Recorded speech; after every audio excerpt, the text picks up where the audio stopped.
Monday Night Raw in Kansas City, man. Holy shit. If you guys want to go to sleep,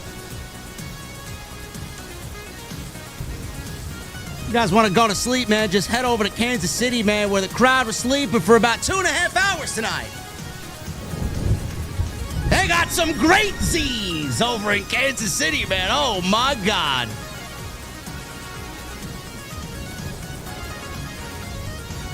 Sami Zayn.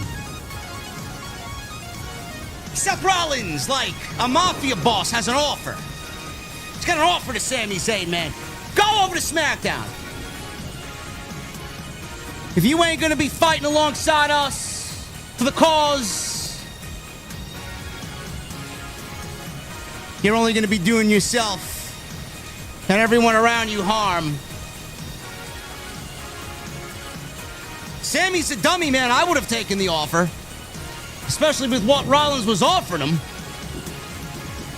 Becky Lynch. Oh, my God, man. Becky Lynch. The Hobbitses are back, man.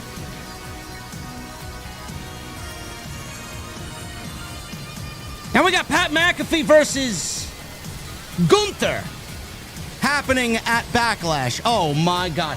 Ladies and gentlemen, it is a Monday night. I am still tired. Still tired. We're going to try and wake up. I need a drink. So when I get there tonight, I want to know on this Monday night, what the fuck are you guys drinking? I'll see y'all there.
Why has Triple H been so successful? Why is Triple H running WWE better than Vince McMahon and Bruce Pritchard on Monday and Friday night? Long-term booking.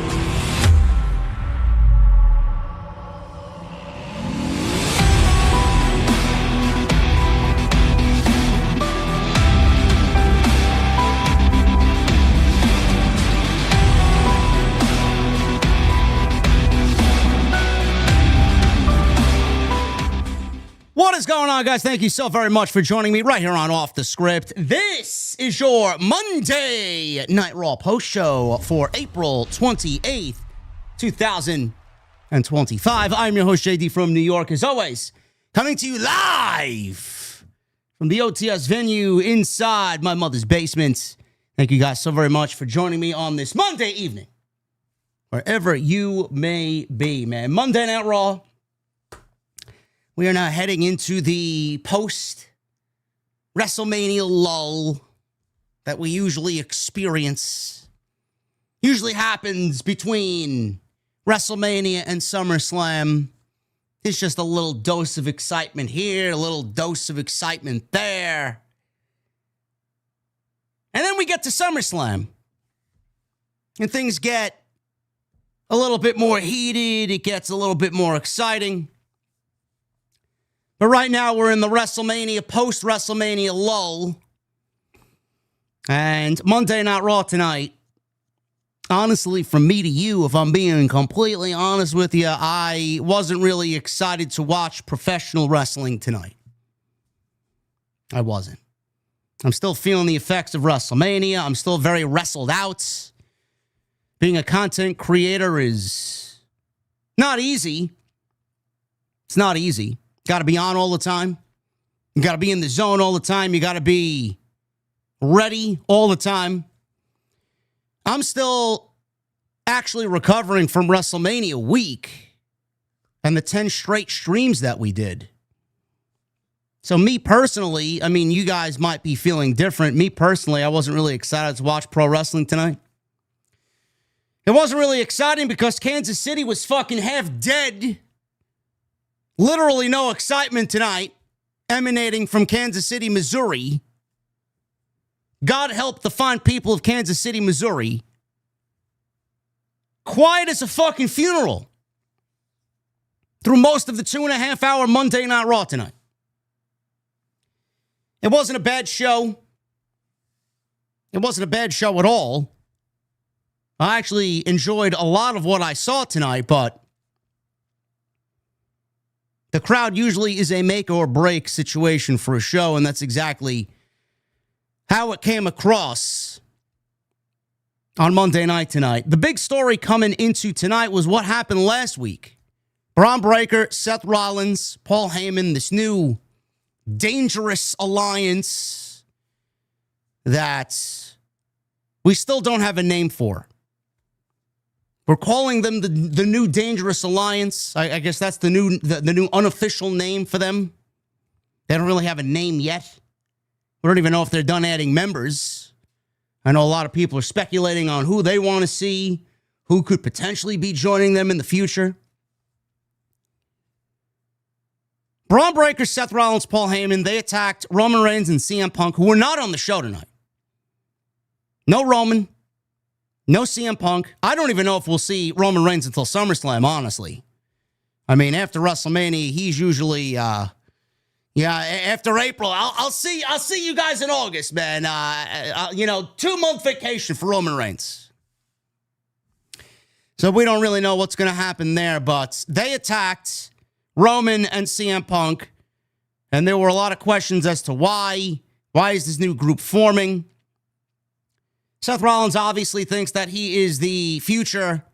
He's the savior of professional wrestling here by aligning himself with Paul Heyman and Bron Breakker. He's the one guy that's going to lead us into the future. He's the right guy for the job. Sami Zayn showed up tonight, and they revisited Seth Rollins and Sami Zayn's friendship. Now, this goes back to the War Games situation. This goes back to November, Survivor Series. Sami was a part of the Bloodline. Sami asked Seth Rollins to be a part of the War Games team twice, and Rollins said no. Solo Sikoa, in a moment of weakness, also asked Seth Rollins to be a part of his War Games team. He also said no to Solo Sikoa. Seth Rollins has remained true. November, December, January, and then you start to see his animosity towards CM Punk kind of develop more and more. We get to the Royal Rumble. He starts that thing with Roman Reigns. CM Punk eliminated both Roman and Rollins from the Royal Rumble before Punk was eliminated by Logan Paul. Then obviously we get their story, the favor, Paul Heyman, WrestleMania. Rollins has become what he has basically blamed CM Punk and Roman Reigns for. Now he is that. And he has the wise man. He has Roman's wise man, and he has CM Punk's best friend. And now he's got a Rottweiler in Bron Breakker to guard the yard. And Paul Heyman is there in the background. Again, we don't know who else will be added. We don't know if there will be any more members to this new dangerous alliance. Sammy, he's obviously going to stick up for what is right. And he blames Seth Rollins for exactly what I just said. Please pinpoint the differences between what you're doing now and what you were so vehemently against with Roman Reigns. You have become what you complained about. There is no difference between the bloodline and what I'm seeing now with you, because Paul Heyman's here, Braun Breaker's here, you got your right-hand man. He wanted his own bloodline. He wanted his own faction, his disciples. Sammy is going to fight for what is right. Always. He's a blue-collar babyface. He is as blue-collar as they come. In the beginning of the show, Rollins basically said, I don't want to do harm to you because I've known you for 20 years. But if you are going to stand in our way, there will be casualties, and we will not hesitate to take you out. It is dangerous for you to be here. No matter what you say, no matter our friendship for 20 years, you are either fighting for what we believe in or you are out, and you will be in harm's way. And he offered Sami Zayn a favor, an out per se. We will trade you to Friday Night SmackDown. Go over to Friday Night SmackDown and get away. Get away before it's too late. Offering him this out so that he will not become a casualty. Along the way over to SmackDown, we are adding an incentive. Paul Heyman went and talked to Nick Aldis. If Sammy agrees to a trade from Monday night to Friday night, not only will you go to Friday Night SmackDown, but you will challenge the winner of John Cena and Randy Orton after Backlash for the WWE Championship. This favor was the storyline throughout the entire episode of Monday Night Raw tonight. It was the best part of Monday Night Raw. And I'm going to tell you exactly where I think this is going, because I do think that this is Triple H's new story going into next WrestleMania season. We are looking at, folks, potentially, I don't want to say it is for sure, because nothing is for sure in pro wrestling. You're looking at Triple H's next story that will be embedded in the long-term booking of WrestleMania 42. And we'll talk about that as we move on for tonight's stream. Gunther, he is suspended. Why is he suspended? We'll go over that. There is a reason why he's suspended. Not only because of what we saw last week with him and Michael Cole and him and Pat McAfee, but there's a legitimate reason why he is suspended, quote unquote, and I'm using air quotes. We'll talk about that. Pat McAfee also challenged Gunther to a match at Backlash. I was afraid that this was coming. I'm not really interested in it. But Gunther does not have bad matches. I'm going to reiterate that for the next 2 weeks. Gunther does not have bad matches. And this is not even going to be a match per se. It's going to be a fucking slaughter. And I do think that this is leading to something else that we will probably potentially see when WWE has their next PLE, which is going to be Night of Champions in Saudi Arabia. And we'll definitely talk about that. Becky Lynch, she explained why she turned heel, and there is no secret on who attacked Bayley at WrestleMania. Becky said there's no secrets. There's no long, drawn-out stories. It was me. It was me. She outwardly admitted that she attacked Bayley at WrestleMania. And we'll go over the rest of the show tonight, which I thought was... The substance of tonight's show was good. It was definitely a promo-heavy show. It was definitely a story-driven show. Light on the wrestling. But we got some things. We got Backlash building. We got matches for Backlash already set in stone. with, I'm assuming, more to come. But Monday night, man, the crowd really, really brought the energy of this show down.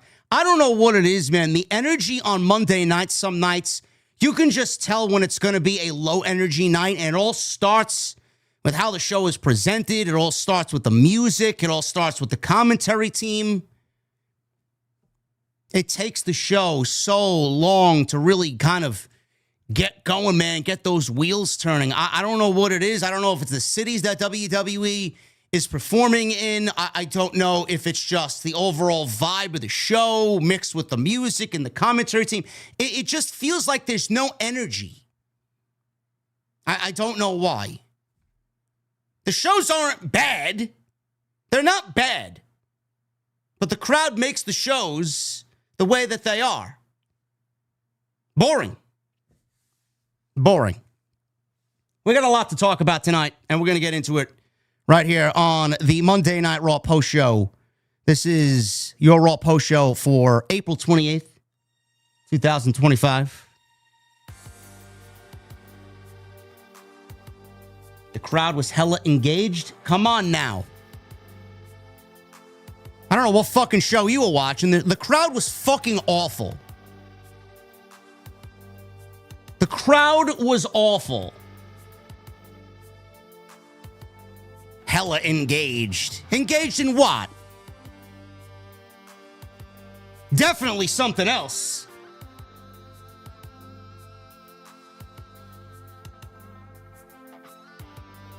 Man, I'm still tired, bro. I'm still tired, man. I'm still in the mindset of I just want to do nothing. I just want to do nothing. Don't bother me. Don't talk to me. I just want to do nothing. It was so nice in New York today, man. I got out around 12 o'clock, man. I took a nice hour and a half walk. Went to go get myself a nice espresso and tonic. Got about 8,000 steps in. I don't know, man. We're going to try and make this a very good week, man. We registered the second biggest April in the history of the channel. It's crazy. Only last year topped it because you know who was on the road to WrestleMania last year? The guy who went missing this year. And we still came in number 2. We got a lot to go over this week, man. Tonight starts a brand new week of streaming. Tomorrow night, Jason, Solid Monster's back from Chicago. Him and I will be live tomorrow night, TNT 93. Tomorrow marks 7 more episodes until TNT 100. What are we doing? What are we doing? What are we drinking? I got to shout out. OTS VIP Dovey. If Dovey is watching, thank you, Dovey. It was a very, very stressful Wednesday night when myself and Jesse were live, and I tried to get a Nintendo Switch 2 pre-order live during the Dynamite review, man. It was awful. Target sold out, botted. Walmart, botted. Best Buy, botted. Couldn't do it. Couldn't get it. The Nintendo Switch 2 with Mario Kart eluded me. VIP here on Off the Script, Dovey. She DMs me and says, JD, I got a pre-order from Best Buy for the Nintendo Switch 2 with Mario Kart. When it comes out on June 5th, it's yours. You believe that? You believe that? Dovey, I hope Dovey got herself one. If not, she's even more beast, even more unbelievable than I could imagine, man. So she got us, she secured us a Nintendo Switch 2, man. So that's awesome. So shout out to Dovey. I don't know if she's watching tonight, but shout out to Dovey. Follow me on social media at JDfromNY206. Twitter, Instagram, TikTok, and Cameo. We fulfilled some cameos this week, man. Shout out to all those that reach out on Cameo this week. Appreciate you guys very much. Go get your new JD from NY off the script merchandise. Link is down in the description towards the bottom. We still got those hoodies and those t-shirts. And we got some more stuff coming. Go check out all the content on the channel. There's plenty of it. Hit that thumbs up. We got 500 likes, but we got 2,400 people in here. So I'm going to need you guys to hit that thumbs up for me right here on the channel tonight. 1,000 likes is the goal. So make sure you guys go and do that.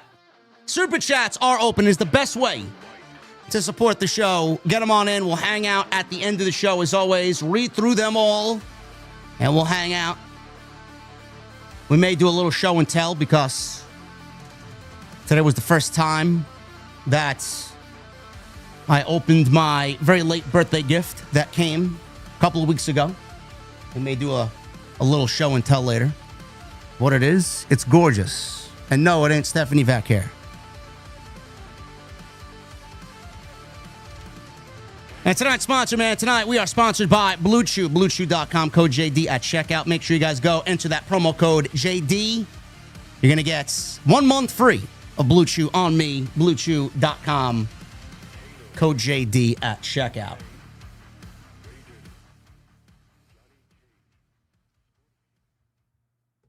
Monday Night Raw, let's start at the top. Seth Rollins, Bron Breakker, Paul Heyman. Paul Heyman's boys finally explain why they are together and what their mission statement will be moving on into SummerSlam. Rollins is the first thing that we see on Monday night. Crowd cheered because he still has his theme music. Fans singing Rollins' theme and chanting along. Rollins is in the ring with a microphone front and center. We got Bron Breakker in an all-black suit. Paul Heyman standing behind both of them. No name for this group yet. We don't know what their name is. We're going by the new Dangerous Alliance. He said he knew there were people who still wanted to cheer for CM Punk. So, we got some boos. We got some cheers. I guess Kansas City's not a big CM Punk town. I don't know. Rollins mentioned Roman Reigns, and Roman Reigns was cheered. Fans started to chant OTC, OTC. Rollins said the fans were looking at the future of this industry. The future wasn't Punk. It wasn't Reigns, John Cena, Jey Uso, or Cody Rhodes. The future, alongside Heyman and Breakker, ran through Seth Rollins. Fans obviously cheered, and then they started barking for Bron Breakker. Sami Zayn all of a sudden interrupted. Sami Zayn last week was the center of attention because there was this moment of, is WWE going to do it? Are they really going to turn Sami Zayn? He did not. They did not turn Sami Zayn on Jey Uso. He was out there to congratulate Jey Uso. Sami Zayn said they've been friends for a very long time and wanted to tell him to his face that he was full of shit. Rollins had talked all that trash about Punk and Reigns for years, while noting that the only thing they had in common was Paul Heyman. Zayn wondered how Rollins was any different. Zayn used to think that Rollins did hate those two men, really. But maybe he was just jealous of CM Punk and Roman Reigns. Maybe he just wanted to be in the position that they were both in. He called it hypocritical for Seth Rollins to think that he had to be at the center of the industry, and he compared what he's doing now to the Bloodline. Rollins said this is nothing like the Bloodline. Sami Zayn said, yes, it was just like the Bloodline, because Rollins has his wise man on one side and then his little dog on the other side in Bron Breakker. So he's got his right-hand man and he's got his wise man. Zayn then warned Bron Breakker, who was very orange tonight, Like obscenely orange. I don't know why. Lay off the spray tan, bro. You look ridiculous. Obscenely orange. And he was staring at Sami Zayn, and Sami Zayn looked at Bron Breakker. And basically he said, if he continues to look at me the way that he is right now, he's going to get a kick right to the fucking face, is what he said. So they got face to face. Rollins tried to calm things down. Rollins said, this was the future, Sami. You could be with us or you could be against us. That wasn't meant to be a threat. I'm not threatening you. But I'm letting you know, if you stand in our way, you will be a target. Rollins didn't want that for Sami Zayn. He did not want to harm Sami Zayn. He did not want Sami to be a target. He offered to have Heyman pull some strings tonight and get Zayn moved off of Monday Night Raw so he did not get he did not get caught in the crossfire for what Rollins is planning to do on Monday Night Raw. Rollins told him seriously in a nice, calm demeanor, please think about it. Think about it tonight, and by the end of the night, I would love if you give me your answer. I am offering you this out. I am offering you this favor. So they're supposed to be heels. Crowd is cheering Rollins. Crowd is cheering Bron Breakker. They're cheering Sami Zayn. And they're a heel group. And the presentation so far in the first 20 minutes of Monday night is that they're doing a good thing. They're helping Sami Zayn. Didn't really give us any more outside of they are the future of professional wrestling. It's almost like a new evolution. It's like Evolution 2.0. Who's going to be the other man? Who's going to be this version of Evolution's Randy Orton? You got your Batista in Bron Breakker. You got your Triple H and Seth Rollins. You got your Ric Flair and Paul Heyman. Who's going to be the Randy Orton of this group? There will be one more. There needs to be one more. There may be two more. Who knows? I enjoy this. I enjoy shows where they do something in the beginning of the show that stretches itself out through the beginning, middle, and the end of the show. So WWE set you up for a show-long storyline with Sami Zayn and Seth Rollins, two guys who have a lot of history. And you can go back to the Survivor Series and War Games where Rollins and Zayn had issues because Sami, he fought so hard against the Bloodline to stop everything that they were doing, take the tag team titles from the Usos, aid in Cody Rhodes taking the WWE Championship from Roman, only to then turn around and try and get it all back for Roman. And Seth Rollins didn't really understand why he was doing that. Rollins always remained firm in his beliefs. And the great thing about this is everybody admired Roman Reigns. Everybody admired CM Punk. And look at how further along they were compared to Seth Rollins. Seth Rollins always felt like the bridesmaid, but never the bride. Everybody was showing everybody else attention. And now he's doing the same thing that those guys did to get ahead. And now Sami has a problem with it. So I like the dynamic here. I do. And I do think that this is a seed. It is a seed planted for what is to come. This is going to be seeds planted, and this is going to flower and grow into something tremendous if WWE nurtures it, takes care of it, and sees it play out in a meaningful and emotional way. I do. This is the beginning stages of something special if they want it. I don't know if that's the plan or not.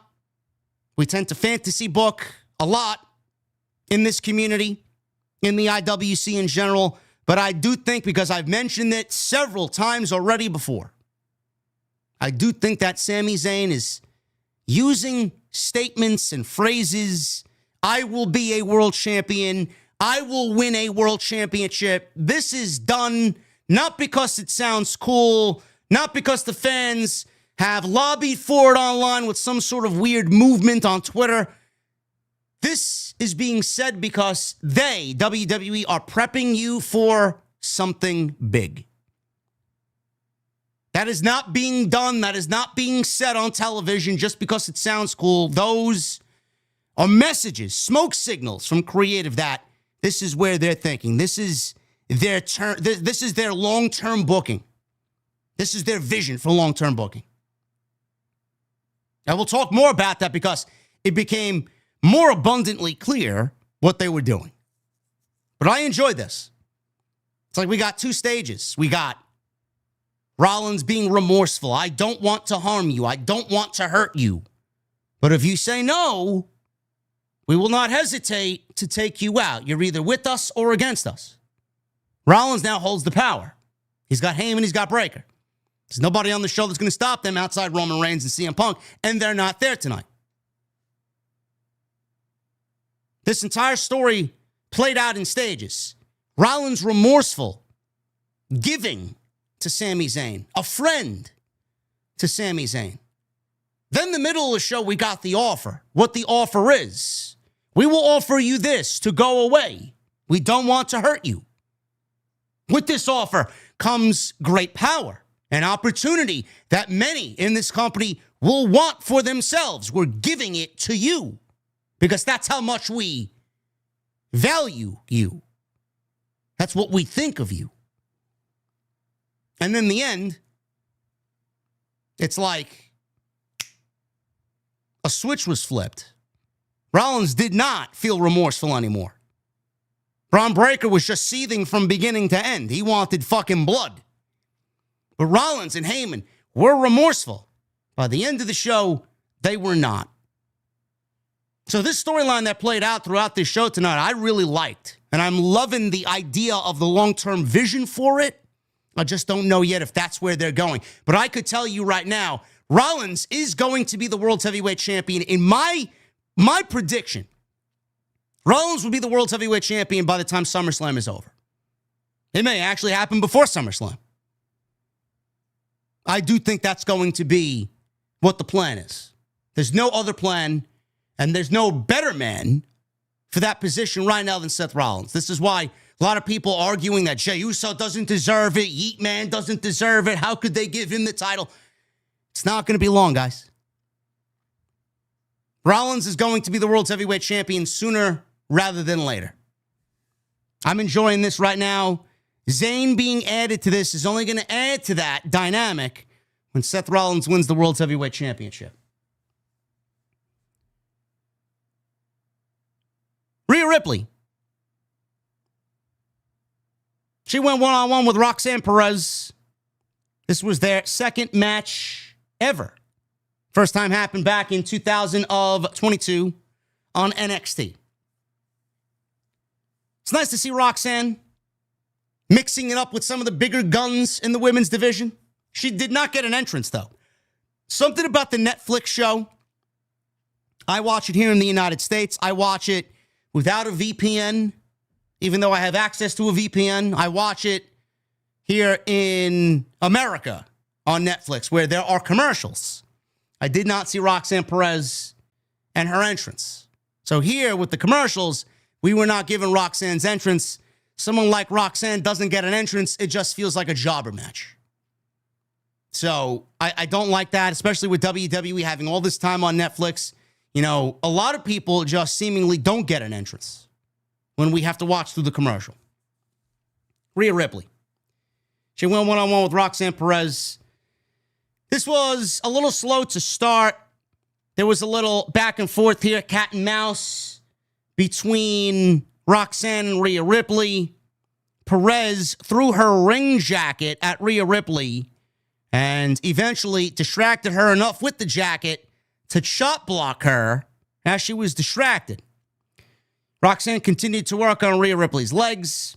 Ripley caught her in a flying crossbody, catches her, hits a fallaway slam. Perez, she is regaining control, and this happened after the commercial break. She continued to target the leg. Rhea Ripley fought back. She sold her leg. She eventually gets a razor's edge and a sliding knee strike to the face, covers Roxanne for a 2 count. All of a sudden, for a second week in a row, we got Julia from NXT walking out to distract Rhea Ripley while Roxanne from behind tried a leverage cradle for a 2 count. Roxanne then followed up with a double knee drop for a 2. Rhea Ripley went after Julia, who was just standing there. Perez tried to use this distraction, and Ripley fought her off. Ripley went for a riptide. Julia comes in and shot blocks Rhea Ripley from behind and causes a disqualification. Now, nobody knows what exactly is going on here because we haven't had any dialogue and we don't know why they're on Monday night, why they're doing what they're doing. No explanation at all. Michael Cole even said he didn't know what they were trying to accomplish here. Io ran out. She got a decent reaction from Sleepy Kansas City. She made the save, and she is repaying back to Rhea Ripley and the ladies here for last week because they attacked her last week, and now she's getting their revenge on Roxanne and Julia this week. The heels outnumbered Io, but Rhea Ripley came back, and she eventually chased off Julia and Roxanne Perez. Now, I don't know what the reason is. Julia's on Monday night. Roxanne, I'm assuming this is her brand. I think this is where she landed in the draft. Rhea and Io, they are going to be partnering up for now before Rhea goes after the championship.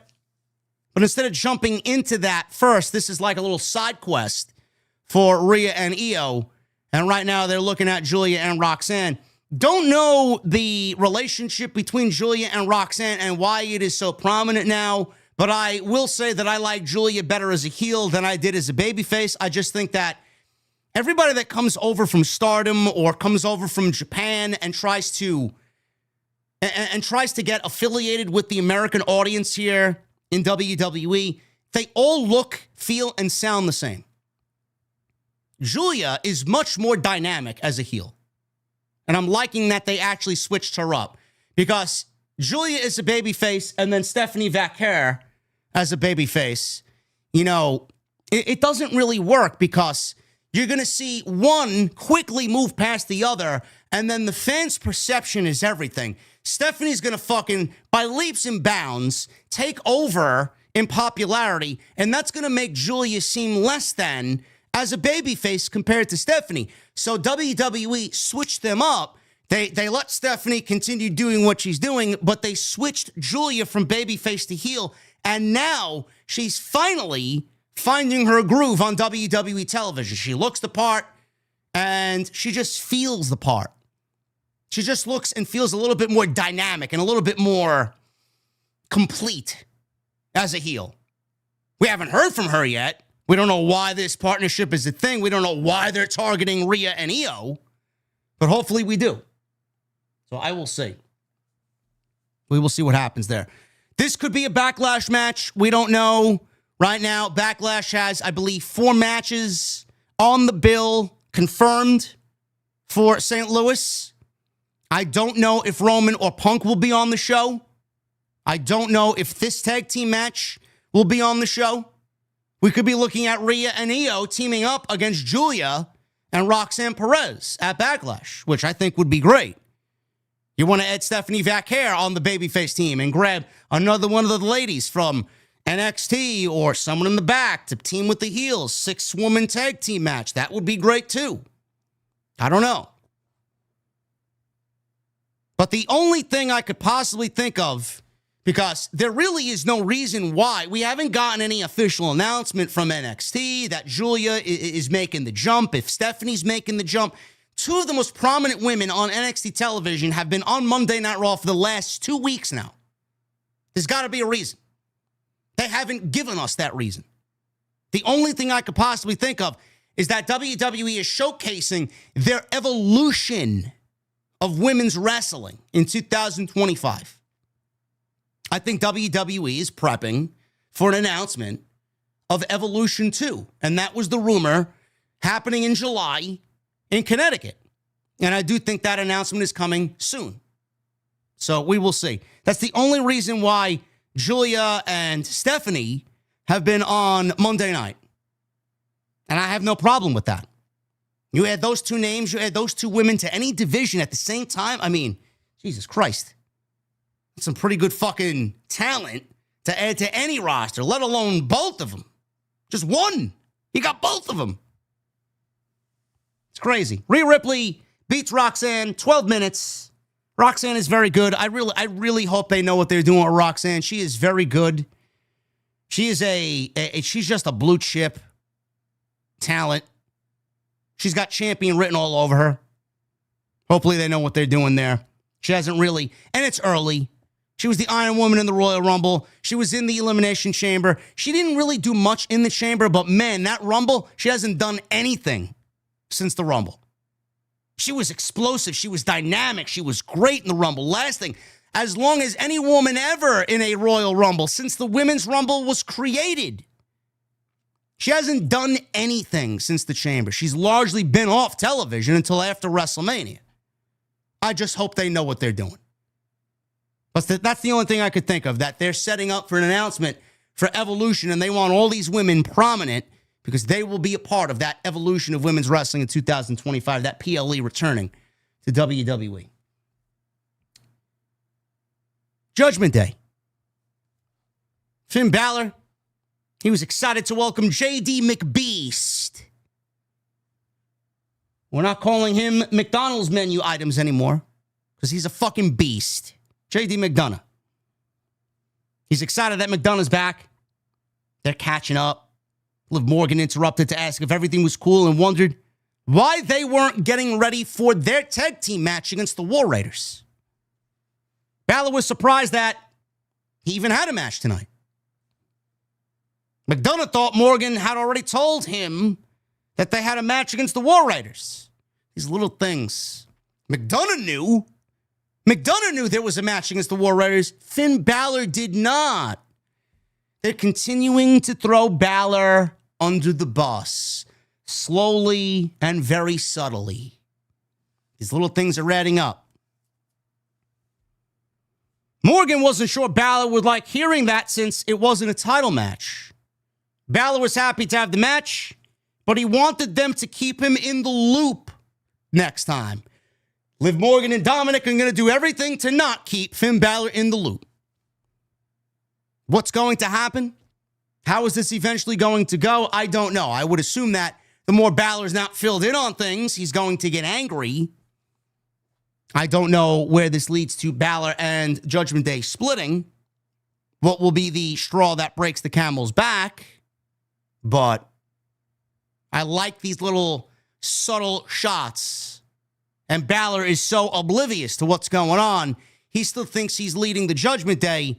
But really, from our point of view, it is definitely Liv Morgan and Dominic as the sidekick. Liv Morgan's leading Judgment Day. And Balor doesn't know it yet. Jackie Redmond interviewed Austin Theory and Grayson Waller. Austin Theory, his name has been brought up a lot. Remember, I said, who will be the Randy Orton of this new dangerous alliance with Paul Heyman, Seth Rollins, and Bron Breakker? A lot of people are lobbying for Austin Theory to get that spot. I would like it. I think that'd be great. That would be something to really revitalize how WWE's done nothing with him. They just need to get him in a position where if he is that guy, they really need to do something to rehab him before they get him in that group because he's a fucking jobber. And they've done nothing but job him out and treat him like a joke. But that's the type of role you want. That's the type of role that he needs. The talent is there. I never understood, man. The Austin Theory hate, I get. For one reason or another, I think he was a part of the Me Too movement. A lot of people kind of threw him under the bus during that time period. But if you tell me Austin Theory can't wrestle, man, you're a complete fucking Nimrod. You're an idiot. Austin Theory can't wrestle, bro. I don't know who the fuck you're watching or what show you're watching. Austin Theory can wrestle. He's just in a position that really doesn't benefit him right now. And Vince didn't really do him any favors either. Triple H hasn't done him any favors. If this is it, if this is the spot for him, that's a spot that will catapult him to where he needs to be. And I think he'd fit like a fucking glove, honestly.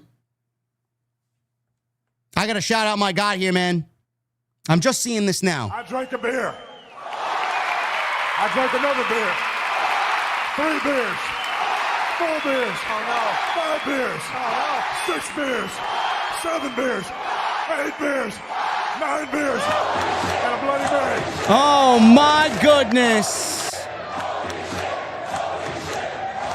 We got a $100 bomb by Havili tonight.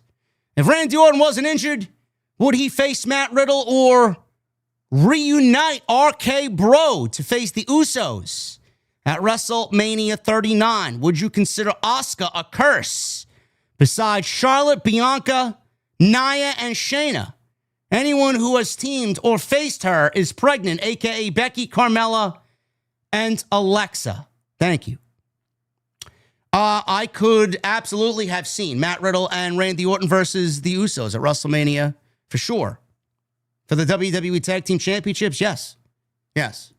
They only did that to write Randy Orton off of television. And he was out for 18 months. And would I consider Asuka a curse? I don't know.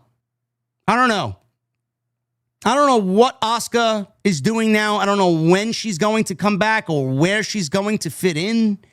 But I do think Asuka was the product of a lot of that Vince McMahon era. And Triple H hasn't really gotten his claws into Asuka yet. Just a little bit. And then she got hurt. And she's been out for a very long time. So it's going to be interesting to see what Asuka does when she comes back. I hope that she comes back as a killer because she's very over. And she's a fan favorite with this crowd. So we'll see what happens there. Havili Brian, thank you so much for the $100 super chat coming to us from Australia tonight. Thank you, brother. Appreciate you. And we are going to continue on as we have 2,800 people in here tonight. Thank you guys for a great start to this week, man. We're going to round out the week strong.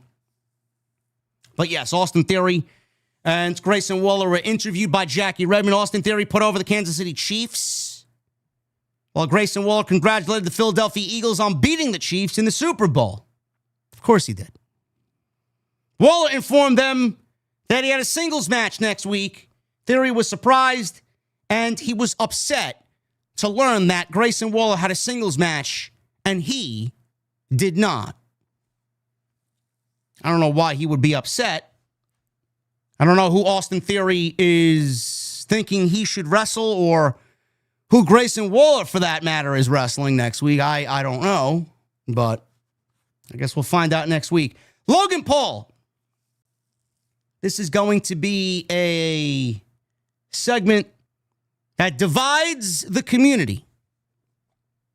I can tell you right now, I don't mind this at all. I don't. Logan Paul and Jey Uso had an in-ring face-to-face. Logan Paul's out there. Logan Paul didn't even get an entrance tonight. Watching here in New York, watching on the commercial ad, Netflix. Logan Paul, we get back from commercial, and he's already in the ring. No entrance for Logan Paul. He's got a microphone. Logan Paul wondered why he was getting booed after beating AJ Styles at WrestleMania. He called the fans victims of circumstance because they were from Kansas City. They didn't know what greatness looked like. They were so stupid to think a true legend would look like their current world champion, Jey Uso. Logan Paul said he's done everything there is to do in the industry except win a World Heavyweight Championship, which I do think will eventually happen. Jey Uso interrupts Logan Paul. He's out there. We get Jey Uso walking down the aisle. He does not walk through the audience. Crowd yeets. They were energetic here. Everybody loves Yeet Man. Everybody loves the excitement of Yeet. Jey Uso eventually gets into the ring. He gets a microphone. He's holding the World Championship. Jey said he wasn't happy, or he wasn't about to hand over the World Championship that he worked 15 years to get to some punk-ass YouTuber. Watching Gunther beat his brother to a bloody pulp lit a fire under him that was never going out, he tells Logan Paul. This title is not given, it's earned, and it's mine. If you want it, I invite you to come take it from me.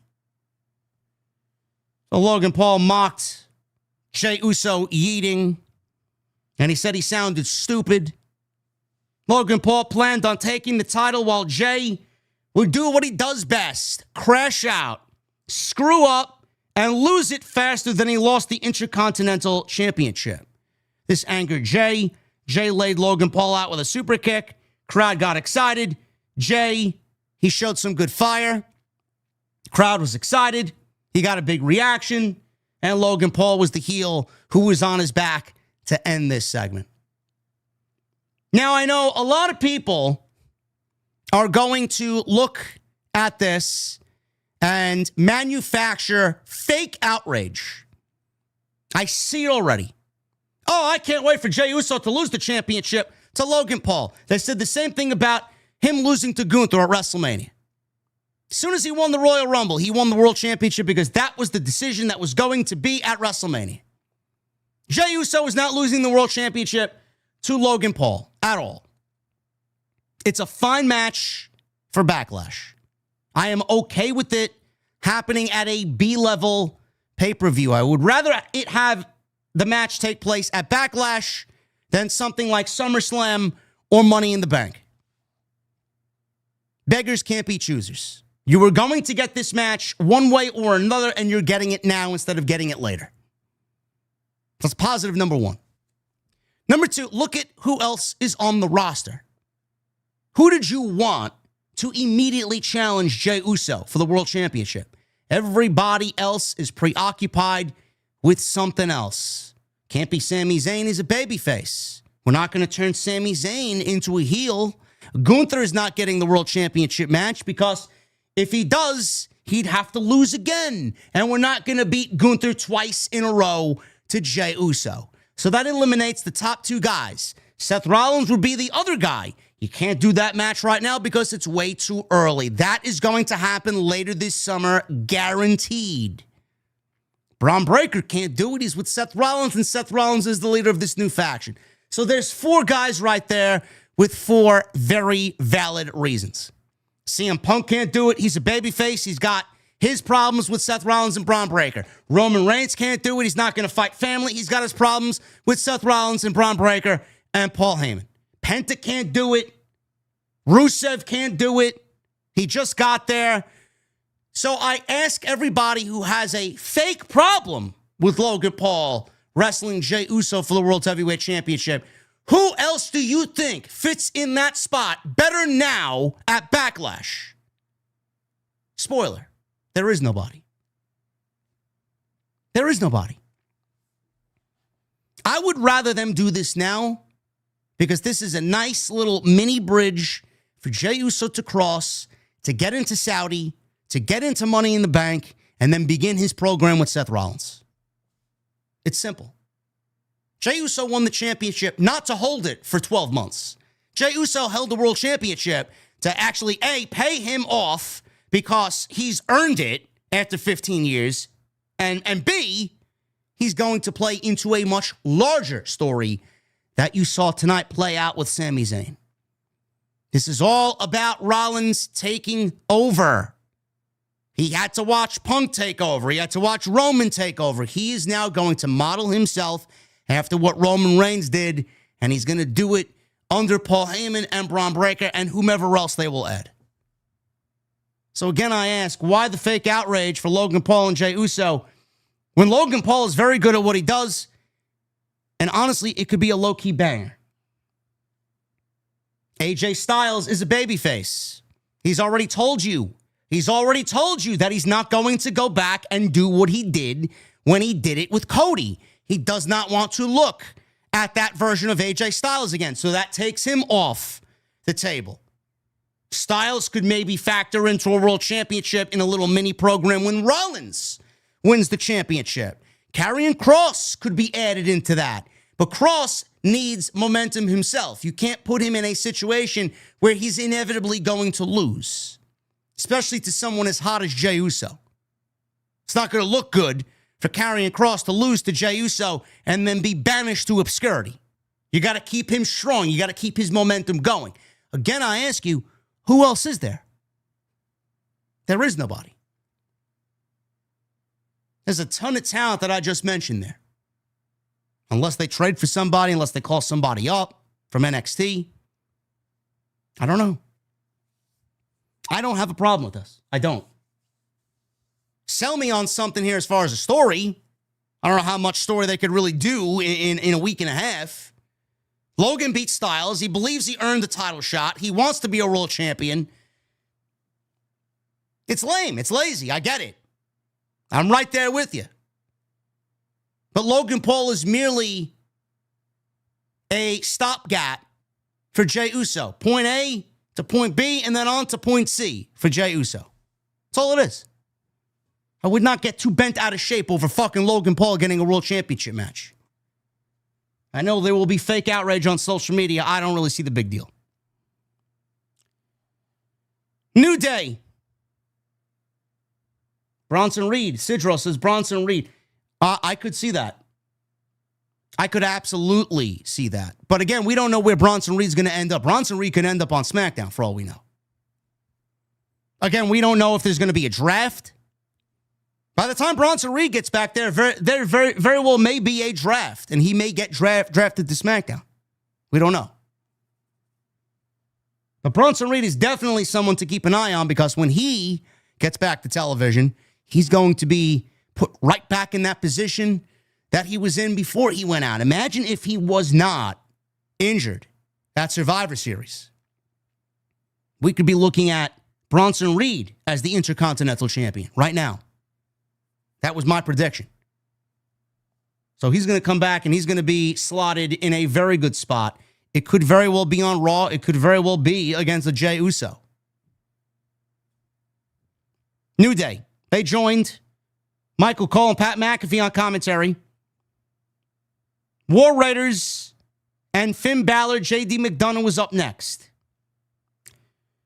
Woods said he was impressed by Ivar's offense tonight because he was fat. Yes, he called him fat. Kingston, he tried to be a little bit more politically correct and claimed that Ivar was big boned. Woods made sure to call him fat repeatedly. This is what the New Day is doing now to manufacture heel heat. Call someone fat. Remember when the New Day got genuine heel heat because they took 10 years of a friendship and killed it? Now they're on Monday Night Raw, sitting at the commentary desk, trying to manufacture heel heat by calling a babyface in Ivar fat. More and more, I see these Vince-isms bleeding into the fucking current administration.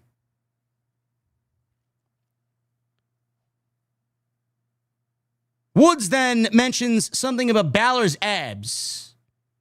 He said that Balor has a lot of abs while Ivar was absent. Looks like that WrestleMania roast. Just continue on here with the New Day on commentary. So we go to a commercial break. Ivar makes a comeback because he was on defensive here.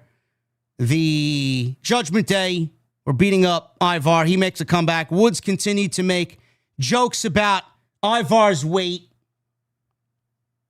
So Ivar goes up top and does something that a fat guy shouldn't be doing, and he does a beautiful moonsault. So he goes up. Woods is impressed by his moonsault. He took too long for the moonsault. Balor moved out of the way, and nobody was home. JD McDonough tagged in. He wiped out the Raiders with an Asai moonsault. McDonough followed with a moonsault in the ring. Eric breaks up a cover on Ivar from McDonough. Ivar hits a double handspring elbow as Xavier Woods is continuing to mock his weight. Kingston said he can easily do whatever Ivar is doing in the ring. Ivar grabbed Balor and eventually, he caught wind of what the New Day was doing on the outside, so he threw Balor into the New Day and took them out as they were sitting next to the commentary table. Woods actually caught Balor, so Ivar tackled all of them to the ground and just threw himself at all the guys. Carlito now is out there. He tried to distract Jessica Carr, the referee. He starts eating his apple. He throws his apple in the ring. Penta, off this distraction of Carlito distracting Jessica Carr, he suddenly appeared and knocked JD McDonough off the top rope.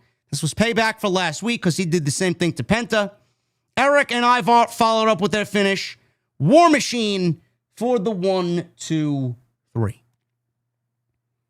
The substance of this tag team match was pretty good because Balor and McDonough are a great tag team and the War Raiders are a great tag team. So they actually got the crowd somewhat invested here because there were some nice offensive maneuvers. There were some big spots here that really popped the crowd, and it actually ended up being pretty decent. I can't really get excited about the War Raiders versus the New Day in a rematch from WrestleMania. I can't. That's what they're building towards.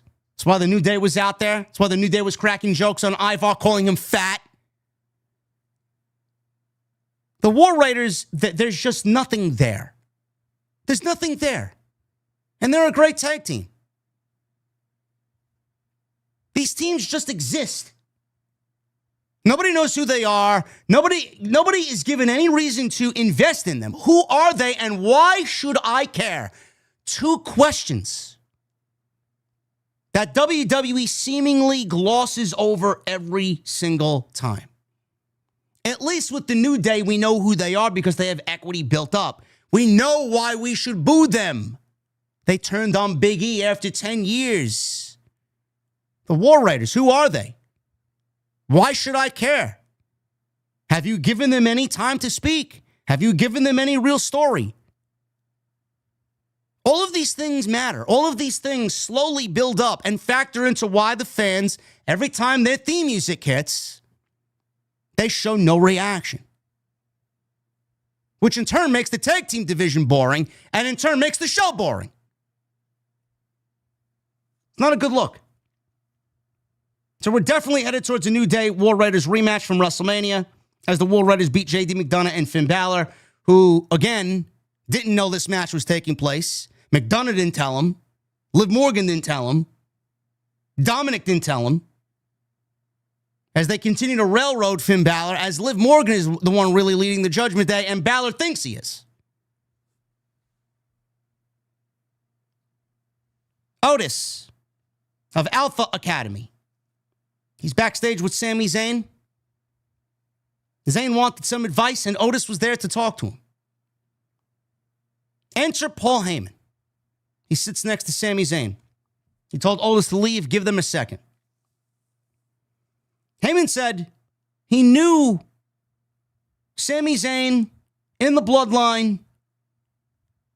They were in the bloodline, and Zayn said that might be true, but Heyman blew all the bloodline up after what he did at WrestleMania to both CM Punk and Roman Reigns. Heyman said Rollins viewed himself as the vanguard of the wrestling industry and the future of pro wrestling. Breaker was his dog, his Rottweiler at the gate. Breaker was demanding a match with Sami Zayn tonight. Paul Heyman let Sami Zayn know that. Breaker wants a piece of you tonight. And they couldn't say no to that because Braun Breaker was the key to their plans, whatever the fuck that means. However, Rollins held Zayn in such reverence that if he accepted a trade to SmackDown, he would get a pass. Heyman said he already spoke to Nick Aldis, who was on Monday night, filling in for Adam Pearce, who was not able to be there tonight. So Nick Aldis was on Raw, filling in as the interim GM. If Zayn accepted Rollins' offer, he would face the winner of John Cena versus Randy Orton for the title after Backlash in the weeks to come.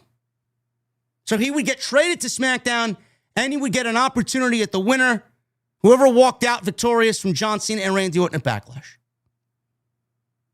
Heyman urged him to think about his future and his family. He said Zayn could live in the future or die with the past. Sami Zayn at this point, camera focused on him, and he seriously took what Paul Heyman was saying and he was putting it into thought and taking it into consideration. So the beginning of the show started off with a remorseful Seth Rollins. I don't want to harm you. I love you. 20 years. You're either with us or against us. I urge you. I'm giving you an out. I'm giving you an opportunity. Leave.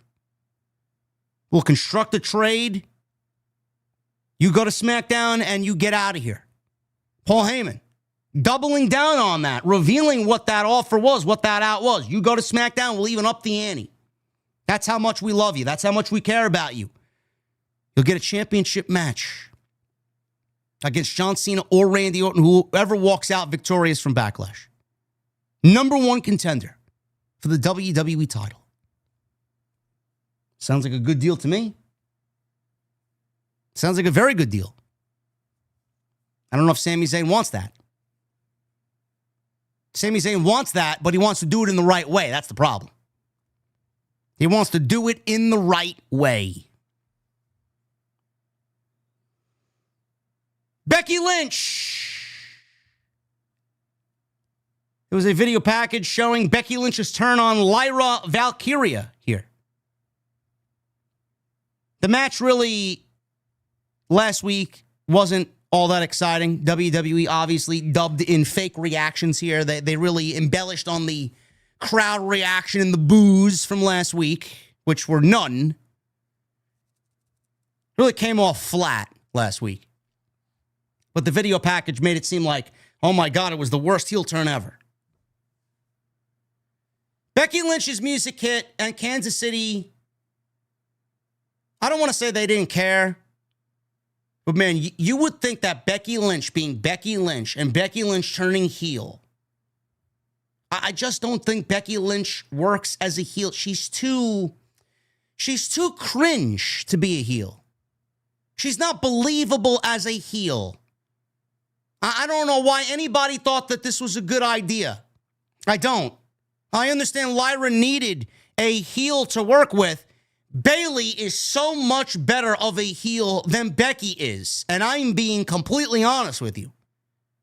The way Becky banshees and screams, it is not believable whatsoever. And it's not someone that I'm going to emotionally invest in as a heel. It's not someone I'm going to want to watch and see lose and get beat up for all the right reasons. Becky Lynch is a heel, and nobody could give a single solitary shit that she's even turned heel. That's the vibe I got tonight. I don't know how the chat feels. I thought Becky Lynch's heel turn felt forced. I said it last week. And I'm doubling down on that. This week, not only is it forced, I don't even think it's necessary. I think WWE made the wrong move. I think they made the wrong decision. Bayley should have been the one to turn heel. Becky's going to get even now less of a reaction being a heel because she's not a believable one. She would have had a better chance as a babyface, even though it would have been the same old shit. She had a better chance of a return and a survival on Raw being a babyface. They took that away from her. Lynch came out. She said Bayley was tragically taken out of her WrestleMania match, but there wouldn't be any murder mystery or weeks of who did it. She examined the footage and found the culprit. It was me. I did it. Lynch was amused with herself. People booed. I don't know if they were booing genuinely or booing because she is just cringe on the microphone. She told them not to act like she was the bad guy. Bayley, she goes on to explain, has attacked her nonstop since 2019. So there's a reason. Becky is using Bayley's damage control days as a way, as a reason to find validity in attacking her at WrestleMania and taking her out at WrestleMania. Does it work? Sure. Do people want to go back to 2019 and think about all the bad things that Bayley did? I don't think so. WWE is really, really trying to get people to fucking care about Becky attacking Bayley for what she did in 2019. And I sit here, chat, I swear on my grandfather's fucking tomb, I don't know a single fucking thing that Bayley did in 2019 that would make me give a single shit about Becky turning on Bayley. I appreciate the effort. I appreciate them trying to go back and make sense of what's happening right now. But holy shit, folks, could you not give a single shit any more than what you feel right now? My God.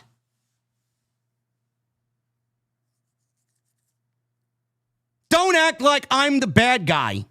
Bayley has attacked me since 2019 nonstop. And Bayley never apologized. Becky said Bayley forgot what this industry was all about. She begged for people to like her while she wore everyone else's shirts and danced to their songs. Bayley wondered why she wasn't a bigger star.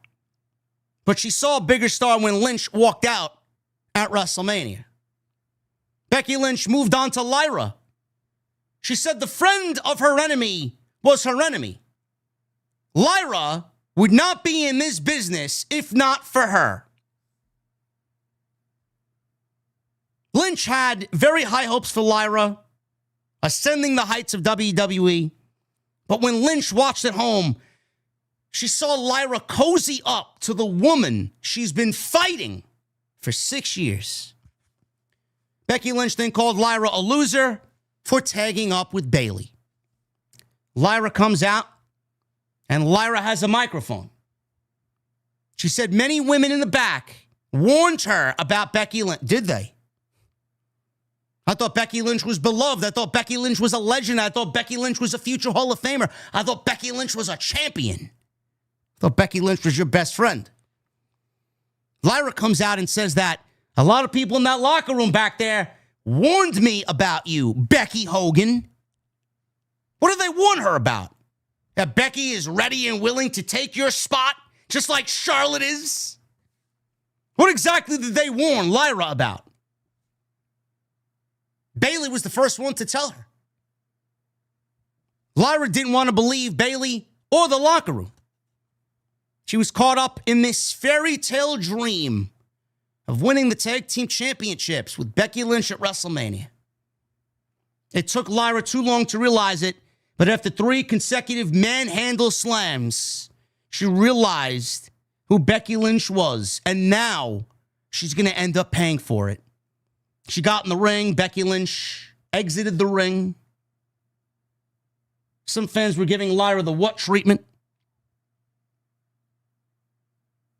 Lyra tried to remind Becky Lynch that she beat her the last time they wrestled.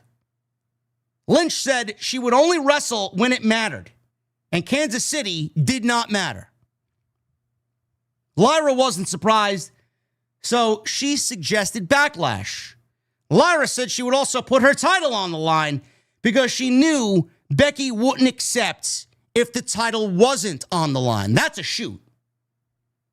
That's a shoot. This is not looking good for Lyra. Imagine Becky Lynch coming back and within 3 weeks, wins the tag team championships and the WWE Intercontinental Championship. Becky Lynch said she would make the Intercontinental title matter just like she made Lyra matter. Lyra told her to shut up. Lyra said that she made herself matter.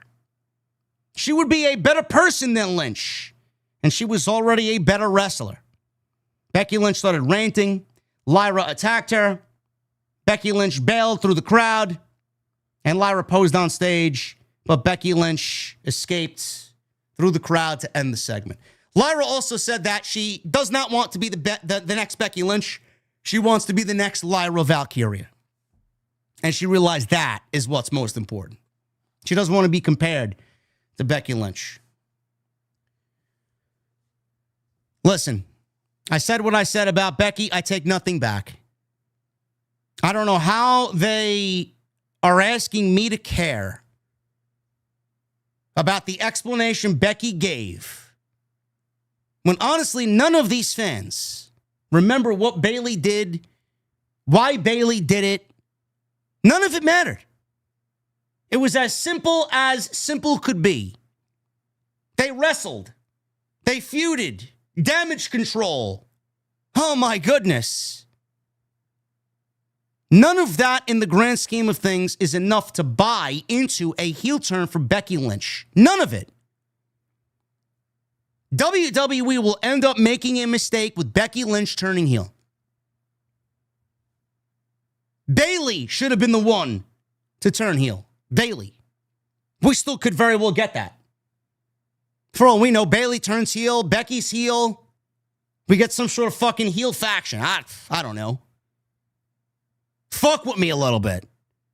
Throw a wrench into the fucking gears, man. Make it unpredictable. Let's get a fucking heel women's horsewomen faction on WWE TV. I doubt that would be in the plans.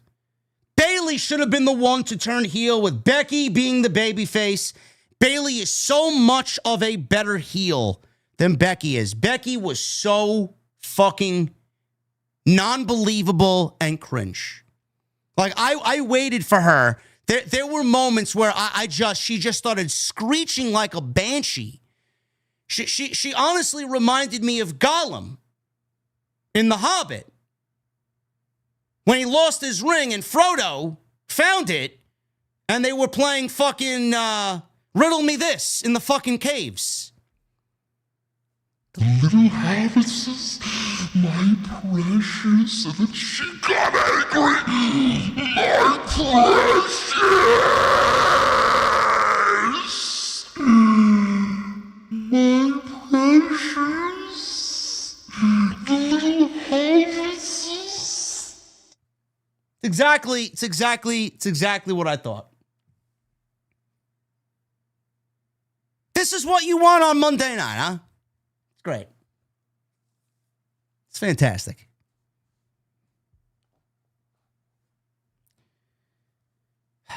This is a match, by the way, Backlash. Becky versus Lyra for the IC title. It got no reaction tonight, Kansas City. I doubt they get a reaction in St. Louis. Man, I can't wait. Throw on 20 minutes of fucking Lord of the Rings, man. I'd be more entertained. No doubt about it. Nick Aldis. He met with Penta backstage. Aldis didn't appreciate Penta getting involved in the match earlier with the Judgment Day and the War Raiders. Aldis let him off with a warning because he didn't want to fine him. I don't know how he could. He's not the fucking GM over here. I guess they gave him ultimate power in the absence of Adam Pearce tonight. Aldis let him know that he would be wrestling JD McDonough next week. Take your frustrations out in a match against McDonough next week. Chad Gable with Ivy Nile. You know, by the way, it makes me wonder, you know, Nick Aldis wanted to fine or punish Penta Meanwhile, the Judgment Day did the same thing a week earlier, and none of them made mention of that. Why didn't Nick Aldis or Adam Pearce go and find them and give them a fucking warning? A little logic gap there, man. But I guess the heels just get away with murder on this show. Chad Gable with Ivy Nile. They come on over, and Chad Gable mocks Penta. El Grande Americano is numero uno. Is on his shirt. Chad Gable is great. Gable said his favorite part at WrestleMania. Actually, he said Penta dropped the ball at WrestleMania, but his favorite part of WrestleMania was watching his useless brother, Rey Fenix, lose to El Grande Americano. Penta got angry. He started yelling in Spanish. He mentioned something about don't belittle the Lucha Brothers. Penta mentioned the Lucha Brothers. Uh-oh. I think El Grande Americano has bitten off a little bit more than he can chew here.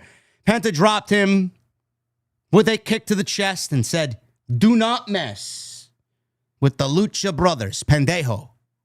Okay. What are we getting, folks? Are we getting a rematch between El Grande Americano and Penta? Or are we getting a tag team match with El Grande Americano and tag team partner of his choosing against the Lucha Brothers? I don't know. I don't know. There was a Rusev video package tonight, which was great. I thoroughly enjoyed it. If you're asking me which presentation of Rusev or Miro I enjoyed more, I would automatically take his time in AEW. I thought his video packages in AEW were fucking fantastic. Video package was shown with Rusev speaking about his exit from WWE.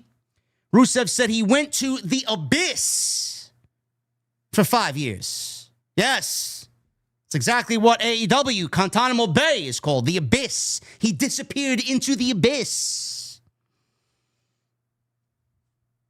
He realized he should no longer fight for a woman or for his flag or for a flag.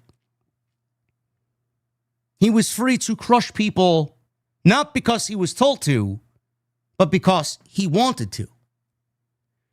Now, I like that Rusev is kind of, or I guess, it's gonna be a little bit more of an adjustment to call him Rusev again, coming from me. I just loved Miro. Rusev, they're clearly continuing somewhat of his presentation from AEW, but he's not the Redeemer. He says he's going to redeem himself. He's not the Redeemer here. Like, I was very disappointed that Miro Rusev didn't end this vignette by saying, and that is the word of the Redeemer. Like, the Redeemer stuff was great. You could see a little glimpse of that here. The way that this was shot was very WWE-like. The way that they shot the Redeemer stuff with Miro and AEW was so much better than what we got tonight. AEW does things that, you know, especially with that, some of their cinematic stuff that WWE should always do. Like, the Redeemer stuff in AEW was fantastic. I don't know why they're just not continuing that with Rusev. He's now working under his old WWE name, but continuing with what he created there. Maybe we build to it. Maybe we eventually get there. Maybe he eventually becomes the Redeemer. Maybe this is a beginning stage of him getting to that point. I hope so. I don't know what he's going to do on Monday night. I gave you guys my idea from last week. You know, it's great to see Rusev take out Otis or these lower level guys, but what is the plan for Rusev on Monday night? Is it going after the IC title? Is he eventually going to go after Dominic for the Intercontinental Championship? Maybe they pair him up with Sheamus. Sheamus is nowhere to be found. He's like fucking a missing person. He's on the back of a milk carton somewhere. Where is Sheamus? Rusev and Sheamus would be a great tag team. They need tag teams. I think that would work out well. I've been saying this for weeks. You could still do the singles with them. They could have their own League of Nations. Or do what they did with The Bar. Sheamus and Claudio. Sheamus and Cesaro with Sheamus and Rusev in 2025. I think they would be as dominant of a tag team that you'd see in years. That would work. Plus, there's a real-life relationship there. There's real-life friendship there. They're neighbors. They love Guinness. I don't know. We'll see what happens. But Rusev is going one-on-one with Otis next week. Stephanie Vaquer. She went one-on-one with Ivy Nile. Chad Gable was out in Ivy Nile's corner. We'll pick it up towards the middle of the match where Vaquer hits Devil's Kiss. She tried it once. It was stopped. And then she tried it again. She did it. So Devil's Kiss hit somewhere Booker T was smiling from ear to ear. Nile blocked it earlier. Like I said, crowd did not like it because, I mean, who doesn't like Devil's Kiss, huh? So we go to a commercial break. Stephanie did it again. Vaquer hit a Meteora in the corner. Gable on the outside helped Ivy stay alive here by putting her feet on the ropes. Stephanie confronted Gable, but Nile dropped her with a German suplex outside the ring. Rolls her back inside, hits another one, and goes for a cover and gets a 2 count. Nile went to the top rope, but Stephanie hit her with headbutts before hitting a superplex for a near fall. Nile countered Stephanie's finish with a Uranage. She goes for cover. She gets a 2. Stephanie trapped Ivy in the ropes, hits a super kick, followed with that devastating dragon screw. And she followed up with her finish and what she calls the SVB. What does that stand for? The Stephanie Vaquer backbreaker? For the 1, 2, 3. The one thing about Stephanie that I don't like is the finish. I think we need a little bit more of an impactful finish. I do not like her finishing move. There's no impact to it whatsoever. It's just a standard move. It's a standard backbreaker. It's the one thing, it's the one weakness in her entire game is her finish. I don't know what we do. I don't know what we transition to, what we change it to. That's the one weakness in her game. The backbreaker. Match was all right. Crowd was into Vaquer. She got a decent reaction from Kansas City, which was largely asleep during this entire show. I mean, she's money. I said it last week. I'm going to say it again. There's one woman on this roster that's going to main event a night one of a WrestleMania. It is going to be Stephanie Vaquer. Easy. She continues like this. Easy. We got nothing outside that. It was pretty cut and dry. We didn't see the other ladies. There was no Rhea, Io, Julia, Roxanne. None of that. I know Stephanie wrestled Io last week. There was none of that. So we'll see what happens with this evolution that I feel is looming for the women's division. Nick Aldis. He met with AJ Styles. They were interrupted by Liv Morgan, Raquel Rodriguez, and Dominic Mysterio.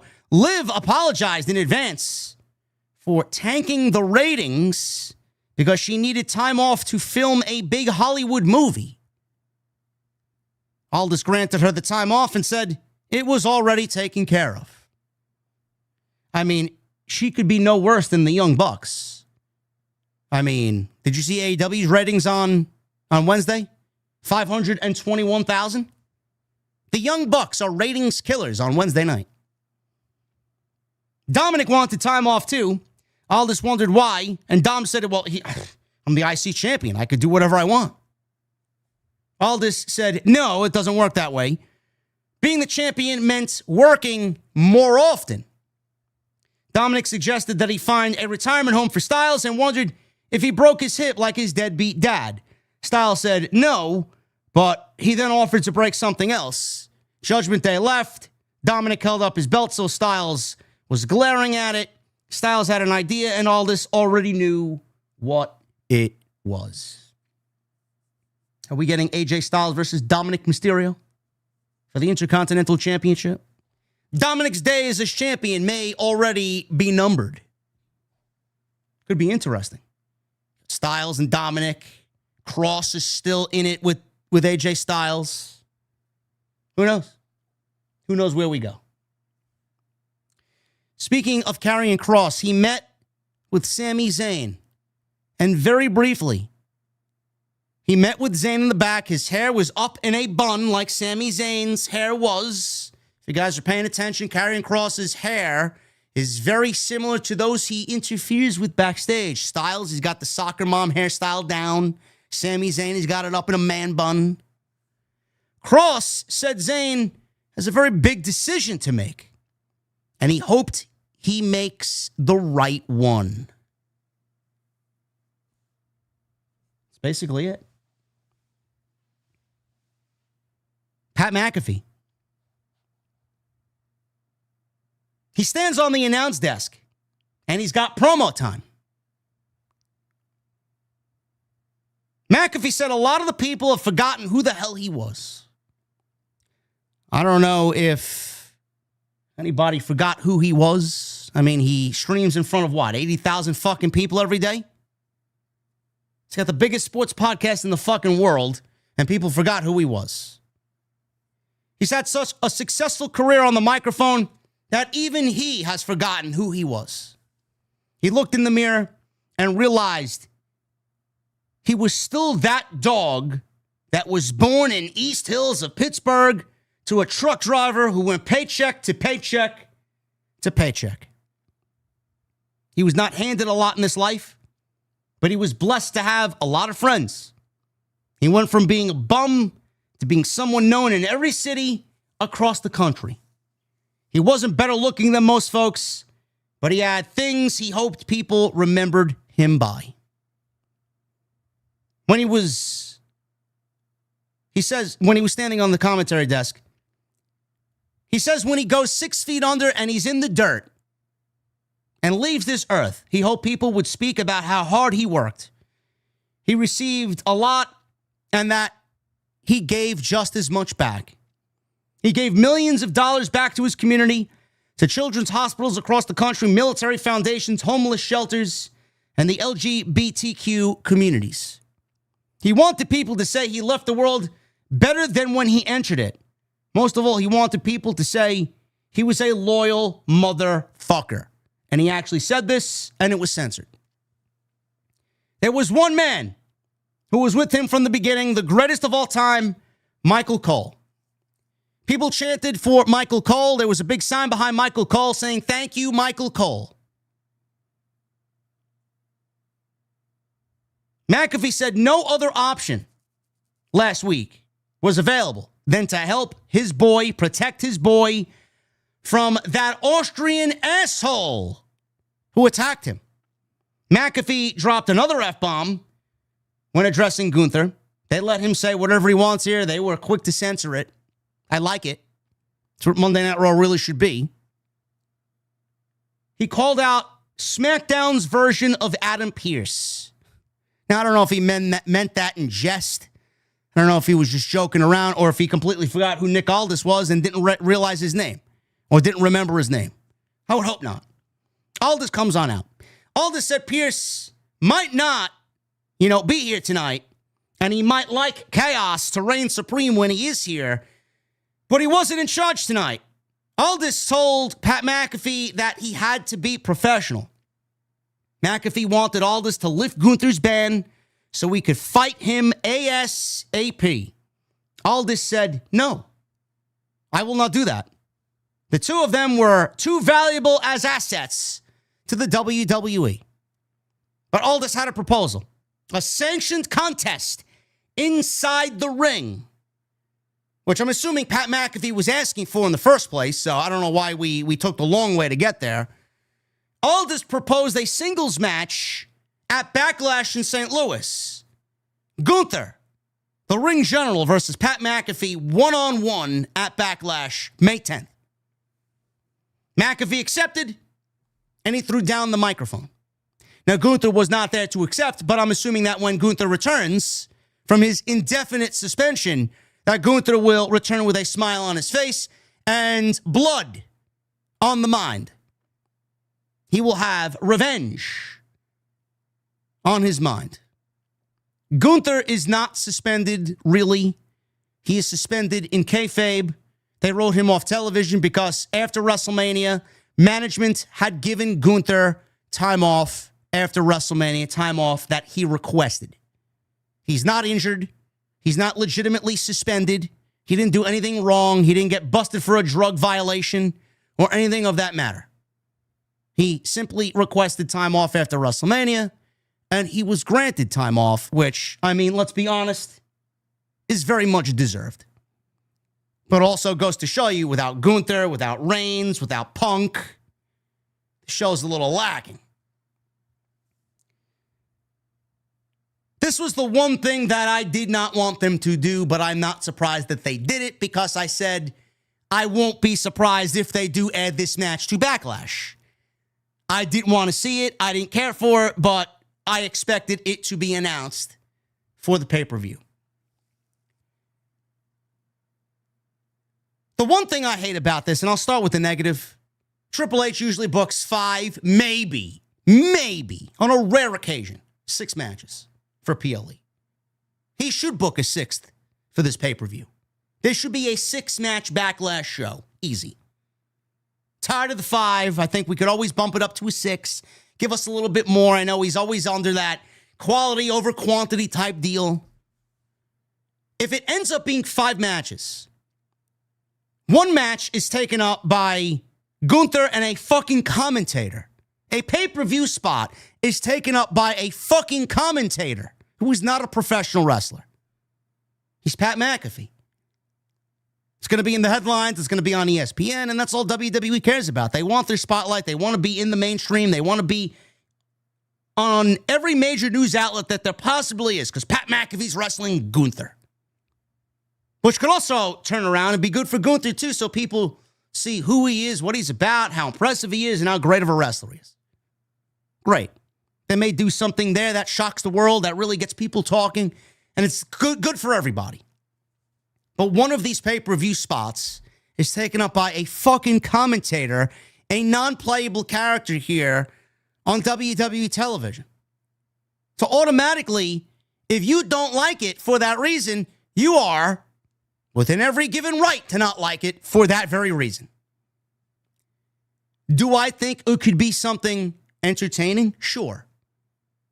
Do I think it's going to be much of a match? No, and it shouldn't be. Why do we have to sit on May 10th to watch Gunther sell for Pat McAfee? This should be an absolute fucking bloodbath. A bloodbath. I don't know what's going on with college football. I don't know when college football starts. Maybe this is a way to write Pat McAfee off. Maybe this is a way for Pat McAfee to really get his ass handed to him. And Pat McAfee does the one thing that he knows better than anybody. Football. And the one thing that he knows better than anybody, football, who's a legend that supposedly is retiring this year, an ex-football player in Bill Goldberg. This match is being done for Pat McAfee to get his ass handed to him, to then go out there and find an equalizer to take care of Gunther, who's going to be on the fucking warpath for losing the world championship. And the one guy that's going to be standing in his way is Bill Goldberg. That's the reason why this is taking place. That's the reason why this is taking place. We got that show coming up in Saudi Arabia. Gunther, Goldberg, Night of Champions, Saudi Arabia. Goldberg would never say no to a payday, bro. And the payday is going to be even greater in Saudi Arabia. For him to come back and get paid, it's the reason why he's coming back. It's the reason why it's happening now. That's my prediction. I don't want to sit here and say that's it, but that's my take on what we're seeing here. And yes, Goldberg should be laying down for Gunther. Enough of this bullshit. There should be absolutely no way on any fucking planet that Gunther has to lose to Bill Goldberg. This should be building Gunther back up. He's already lost to Yeet Man and lost a little momentum. Fans were unhappy about him losing to Yeet Man. Let's build him back up. I understand that the presentation and the visual of it. Jey Uso at WrestleMania. Gunther versus Jey Uso at WrestleMania. Gunther versus Pat McAfee at Backlash. It's like two duds of a feud. I get it. If you're a Gunther fan, I don't think you're very happy with the way WWE's positioning Gunther right now. But it's all leading to Bill Goldberg. I'm pretty confident in that. It's got to happen eventually. We're in that stage of the year between WrestleMania and SummerSlam. Get ready for Goldberg. It's coming. And then I just envision my eyes rolling in the back of my fucking head.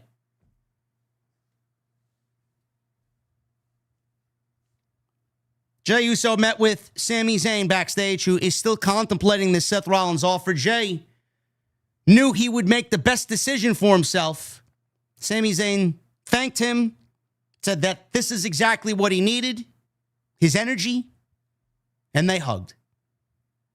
All of a sudden, Jey Uso turned around and Sami Zayn had walked away. He was headed towards the ring. Jey Uso turns around and Logan Paul knocked him the fuck out with a right hand. This legitimately made me jump because I did not expect that to happen there. Knocked him out. Get ready. Backlash. Jey Uso, Logan Paul for the World Heavyweight Championship. Gunther versus Pat McAfee. Lyra Valkyria versus Becky Lynch for the Intercontinental Championship. And John Cena versus Randy Orton for the WWE Championship. Is WWE going to add a fifth match? Are they going to add a sixth match? I don't know. 6 matches should be a minimum.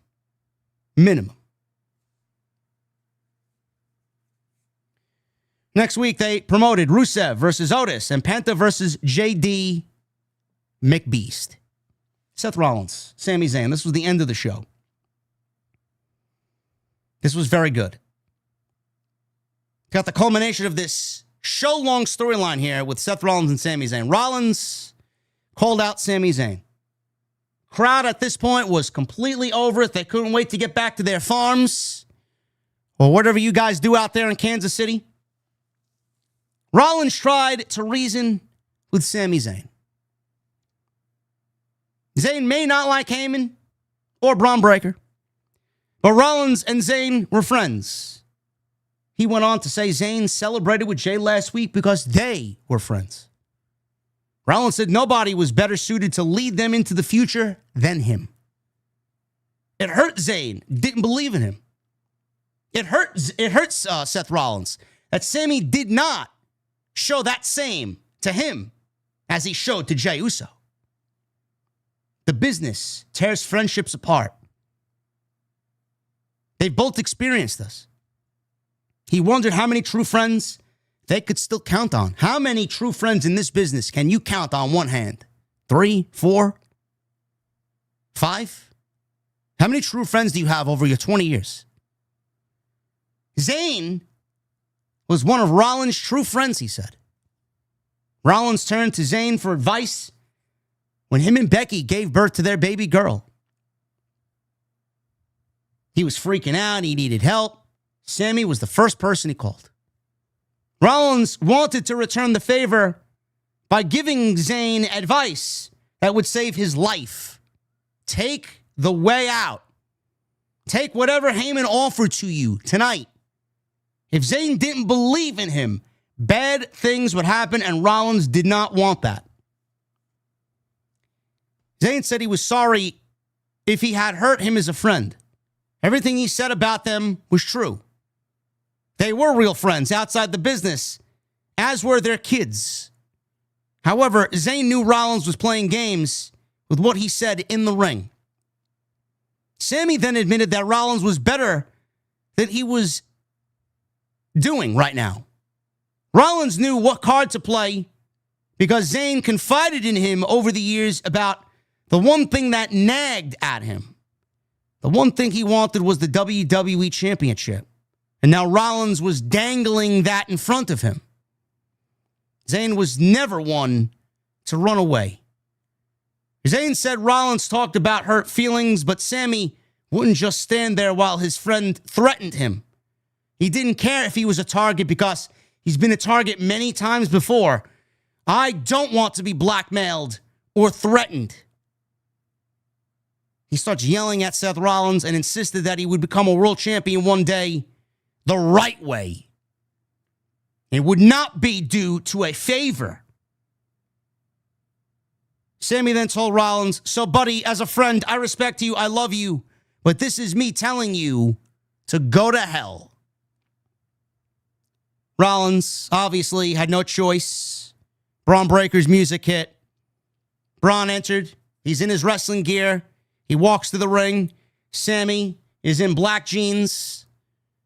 And we are getting ready for a match between Sami Zayn and Braun Breaker.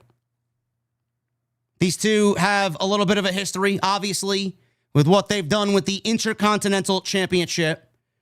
And now they're in the main event here. Completely different situation for Sami Zayn and Braun Breaker. We go right to a commercial break. Braun hits a leaping clothesline off the apron over the announce table to take Sami out. Zayn fought back. They come back from the break, and he hits a sunset flip powerbomb off the ropes for a 2 count. Zayn followed up with a tornado DDT for 2.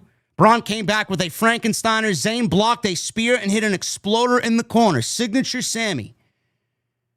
He sets up for the Helluva Kick. Braun cuts him off with a spear. Rollins is watching from ringside. He's very invested in what's going on here. Rollins nodded at Braun. He basically told Braun another spear. Rollins then leans in as Sami is near the ropes, and he tells Sami, take the deal. Take the deal. Go to SmackDown. Become the world champion. Zayn told him again to go to hell. Zayn pulled himself to his feet, and Braun is there with a 3rd spear. Zayn fell out of the ring. Referees now are out there. EMTs are out there. They checked on Sami after 3 spears. Braun, the aerial shot of Braun running around the ring. 4th spear in the aisleway, spears Sami in half. Jamie Noble is pleading with Braun. Back off, back off. Braun obviously did not listen. He tossed Sami back in the ring. Referees immediately get in the ring. They cover Sami Zayn, called the match off. And the fans in Kansas City were chanting, one more time, one more time. Sami is doing the babyface thing, and the fans in Kansas City are chanting one more time for him to get a 5th spear. We're living in the day and age where the fans are just so fucked up that the heels are the babyfaces and the babyfaces are the heels. Completely warped. Completely fucking warped. Kansas City is just a bizarre town. Rollins has Braun in the corner. He tells Braun tonight was his first lesson. Zayn made his bed, and now he has to sleep in it. Seth Rollins turned around, stomped Sami Zayn. Rollins, Heyman, Breaker stood tall as the show came to a close. Obviously, this is going to position Rollins as the heel here. You'd never know it after fucking chance of one more time, one more time. This is supposed to position Rollins as the heel. Obviously, fans are going to continue to sing his song. Rollins may end up becoming the cool heel here because he's with Heyman. He's got Braun Breaker. How is Rollins? I don't know how WWE is going to swindle this. I really don't. How is Rollins going to be the fucking heel that they need him to be when they got fans chanting one more time for Sami to get beat up? He's standing next to Paul Heyman, who everybody loves, and Braun Breaker, who everybody barks for. I don't know. It looks like Rollins and his new group may be the babyface group. You would think that they would want them to be booed. Maybe this is their plan all along. I have no fucking idea. Maybe they got to change their theme music. Maybe they got to be more vile and vicious. and calculating. I don't know, man. It just came off as the cool group going over, and everybody loved it. Remember the beginning of the show when I told you that this is WWE's plan for long-term booking? This is WWE planting the seeds for long-term booking. I immediately became enthralled with the idea of Sami Zayn being traded to Friday Night SmackDown. I know a lot of people are like, McIntyre, Drew McIntyre in this group would fit like a glove. I think that would be great. I thought it tonight when they mentioned trade to SmackDown. I thought that would be fantastic. Sami wants to do things the right way. He will fight. He will claw. He will scratch until he gets what he deserves, because that's the type of performer Sami Zayn has been for the duration of his WWE run, outside his heel run. I don't know when Roman Reigns is coming back. Roman Reigns only took a spear from Braun Breaker. I mean, a spear from Braun Breaker is going to keep Roman Reigns out for what, 3 months? Roman Reigns cannot sit out till SummerSlam. He cannot. I hope to God Roman Reigns is not going to sit out till SummerSlam, because that is his usual schedule. He needs to be back on television. If not at Backlash, going into Saudi, and going into Money in the Bank. Braun Breaker, Seth Rollins, CM Punk, and Roman Reigns. That's the match. Mega tag team match on the horizon. If Reigns is going to be out, which I hope to God not, because he's an integral part of this story, I could see Sami teaming with CM Punk against Seth Rollins and Braun Breaker. It's not as impactful as Roman Reigns, but I hope Roman Reigns is back on television within a few weeks. We cannot have Roman Reigns out for 3 months until we get to SummerSlam. Enough of that shit. You're here, you work. Sami is being positioned as the next guy. You see the order of things. Jay's got Logan Paul right now, which is a very good stopgap for him. It's a nothing match for him to blow through and beat a credible name with star power as the world champion. That's what that's being done for. Who's after that? I don't know. They may run it back again at Saudi Arabia. I have no fucking clue. Jey Uso and Sami Zayn is the destination for SummerSlam. Or maybe Money in the Bank. We don't know. Seth Rollins will be the World's Heavyweight Champion. Seth Rollins is going to be the World's Heavyweight Champion for the majority of 2025 as this new group continues to forge the future of the industry. Will there be new members added? Will there be 1 new member, 2 new members? What is their vision? What faction of babyfaces are going to come together to fight off this new group? That is basically Seth Rollins' vision. This is his bloodline.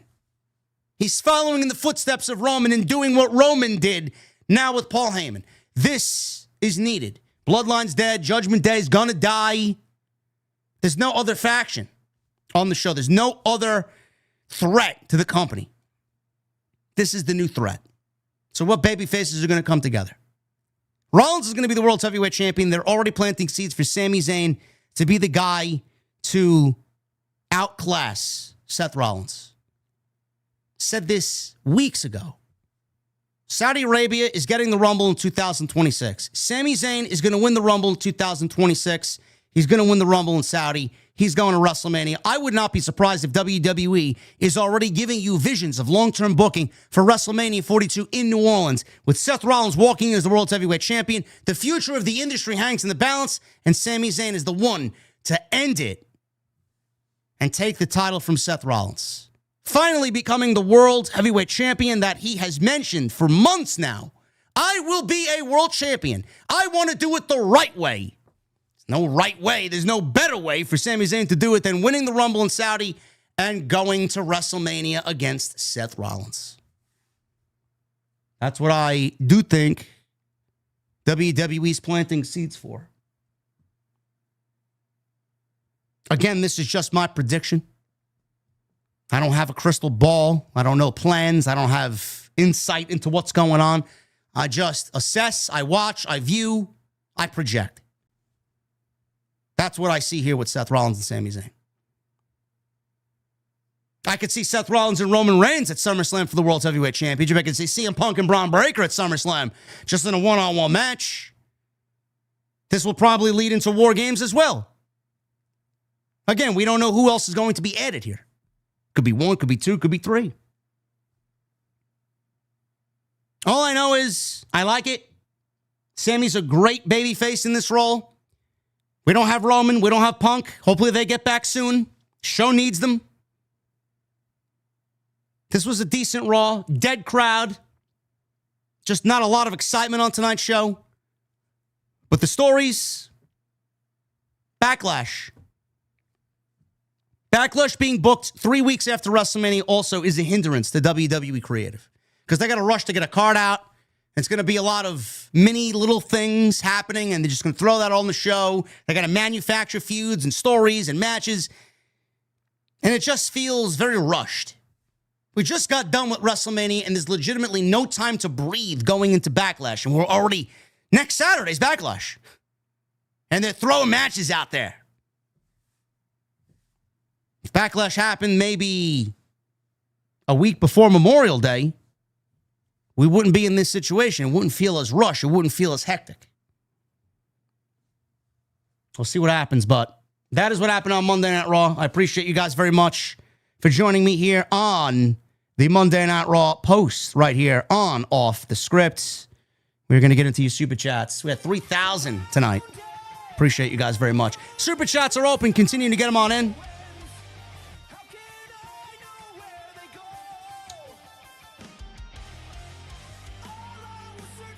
Follow me on social media at JDfromNY206, Twitter, Instagram, TikTok, and Cameo. Hit that subscribe button down below. Turn on the bell for notifications. We need 44 likes, 44 thumbs up for 1,000. So if you guys are in the chat and one of the 3,000 in here right now, hit that thumbs up. Helps us out tremendously. If you guys are watching after the fact, leave a comment down below in the comment section. Tonight we're sponsored by Blue Chew. BlueChew.com, code JD at checkout for your free sample. 1 month free on me using code JD at checkout. BlueChew.com. And I want to thank them for supporting the show right here once again on Off the Scripts. We got some Super Chats to read through. Michael Krause with a $2 Super Chat. JD and OTS, I hope everyone had a great weekend. Yeah. Thank you, Michael. Appreciate you being here, brother.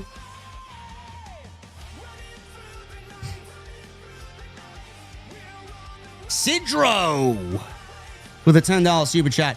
Never in my life tried to pronounce L harder than when I asked Home Depot, where can I find some caulk?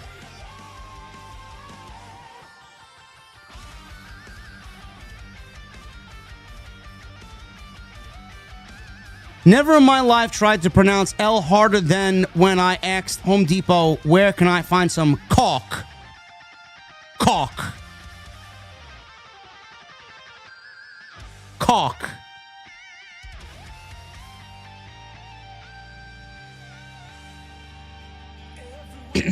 Sidro, that may be a repeat for tomorrow's TNT. I'll embellish it for Solomon's a little bit more. When I ask Home Depot where I can find some caulk,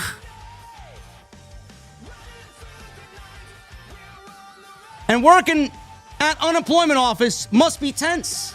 If you get fired, still got to come in the next day.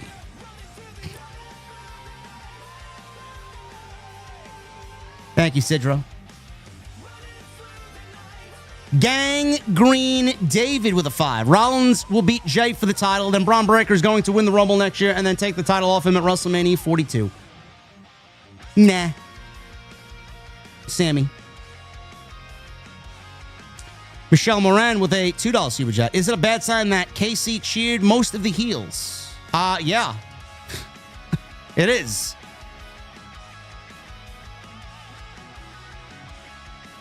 Joey Taylor with a $14 super chat.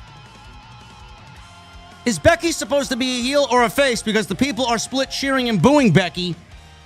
Did you see it's going to be 40,000 front row seat at SummerSlam?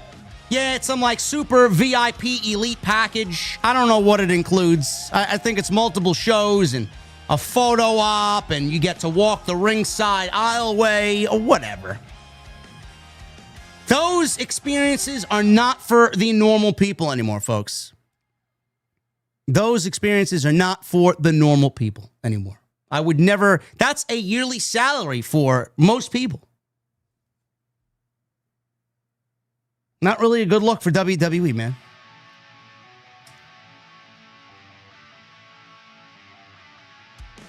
Jay Everington with a 5. Now, we know why that guy only had one leg on SmackDown. It cost him his other one just to get front row tickets to the show. Insane ticket prices. You know, I don't know what his name was. I think his name is Lucha Don. He was invited on Busted Open Radio. The guy that had the prosthetic leg on SmackDown. He was invited on Busted Open Radio today with Mark Henry and Bully Ray because Dave LaGreca was covering the TNA show on location. Pay-per-view last night. And this guy called me out by name on Busted Open Radio while he was being interviewed by Bully Ray and Mark Henry, and said that I called him a plant, that I called him a planted fan. I never said anything in that context at all. I never said plant, or I never called him a planted fan. All I said was that Triple H did a throwback or an homage to the 1996 In Your House show, Good Friends and Better Enemies with HBK and Diesel, when Diesel pulled Mad Dog Vachon's prosthetic leg off and used it as a weapon in the match because it was a no DQ match. I got called out. I was off Twitter all weekend. I made one tweet all weekend, and it was a picture of my fucking cat. And people still complain about the things that I say, man. Even if I am fucking a ghost on social media and I don't start with anyone, people are still mentioning me by name for the things that I said, and it wasn't a big deal at all.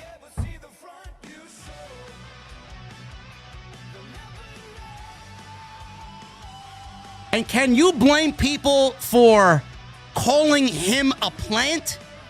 When was the last time we saw someone willingly take a prosthetic leg from a fan in the crowd and use it as a fucking weapon? You're led to believe that you are a plant because we never fucking see it. Come on, man. I got mentioned on Busted Open Radio, and Mark Henry didn't even realize it was a throwback to 1996. He said, "What's that? What's that? Only one of the greatest WWF title matches of all time."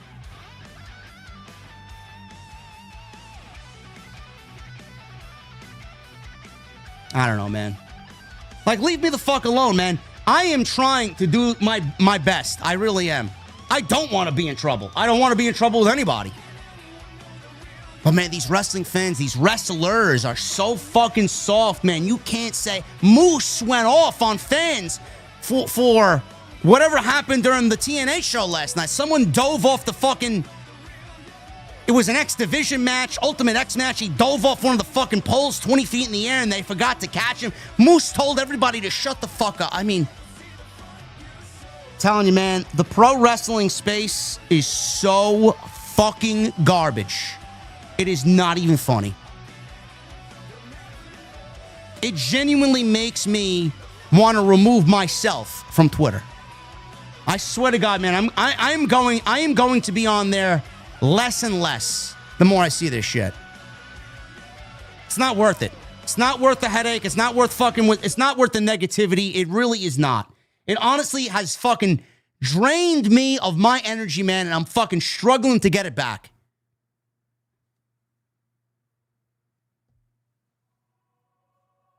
Leon Slater, that was his name. Oh, he ended up being all right.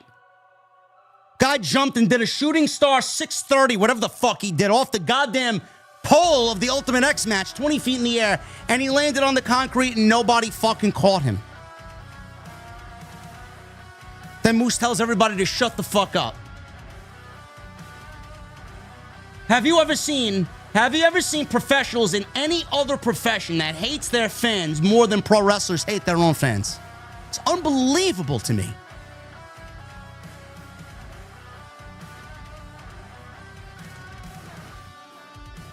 Michelle with it too. Does this feel like a rehash of Seth the Messiah? A little bit. And you know what? I enjoyed Messiah Seth Rollins.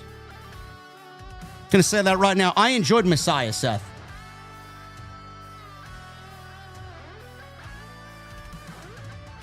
Rob Maletta with a 5. They've got to change Seth's music if they want this heel turn to work. Nobody wants to boo Bron either. More needs to be done for this to work. We'll discuss that, Rob, tomorrow on TNT. I'm sure that'll be a discussion.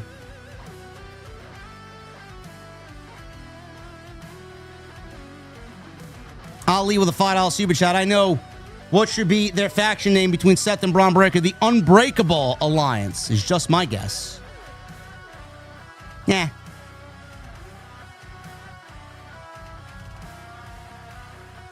Pro-Indigenous with a $4.99. He says, like a fool, Stephanie Vaquer ruined the show. Bro, she could ruin my show any day of the week, bro. She could ruin my week 7 days out of 7. Sit down. Nobody cares. Angel from Philadelphia with a 5. Hey, JD, loved the show yesterday. Was my 47th birthday. Can you wish me a happy belated birthday? Angel from Philadelphia. Happy 47th birthday, bro. And I gotta ask, man, what the fuck are you drinking? Nick Williams, 35 months. Okay, since Booker T can't do it, I will. And he goes on and does, oh yeah. Yeah. Yeah, I can't do it, nor will I do it better than Booker T. Joseph King with 39 months. Hey, JD, rank these women in order of your taste. You guys are crazy. Liv Morgan, Stephanie Vaquer, Julia, Roxanne Perez, and Io Sky. Want to know your personal opinion.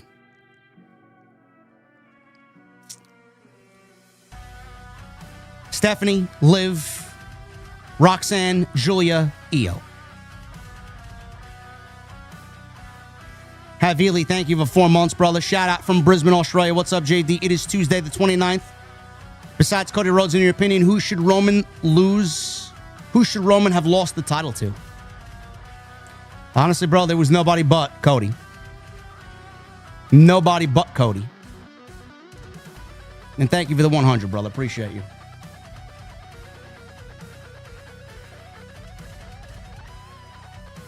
Sidro, $10 super chat. Difference between an enzyme and a hormone. You can't hear an enzyme.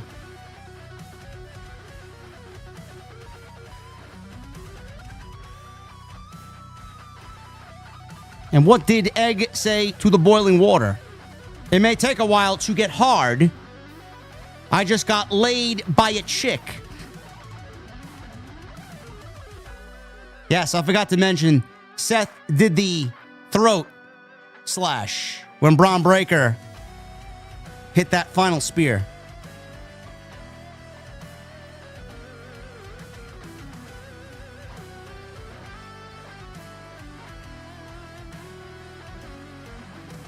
Logan the Inspired with a $4.99.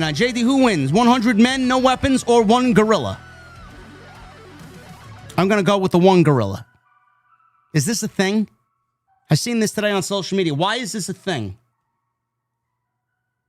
Fox with a $1.99. Can't wait till episode 100. And go Braves, they won. It is miraculous that they may end up leaving April a 500 ball club. It's amazing. Caden, 7 months. 7 months, OTS for life. JD, also per PW Insider, Roxanne Perez and Julia are expected to be called up to the Raw brand soon. So I guess Stephanie's going to remain in NXT. True Crime Unraveled with the $2 super chat. Michael Cole said an NXT invasion. For what? And why are we getting an NXT invasion?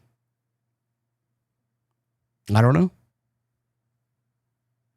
We need answers.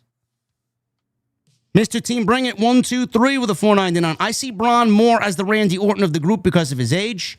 What if they brought in Jeff Cobb as the monster muscle of the group? That's what Braun Breaker's for, bro. I see someone like Austin Theory fitting into the group as the Randy Orton of the group because he's also young as well.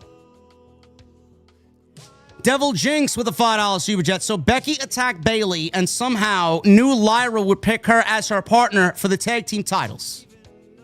Also, Bayley could have said, who attacked her? What the fuck? Yeah, but Bayley's not on television. Devil Jinx also with a 2. First Naomi, now Becky. Tag titles turn people heel.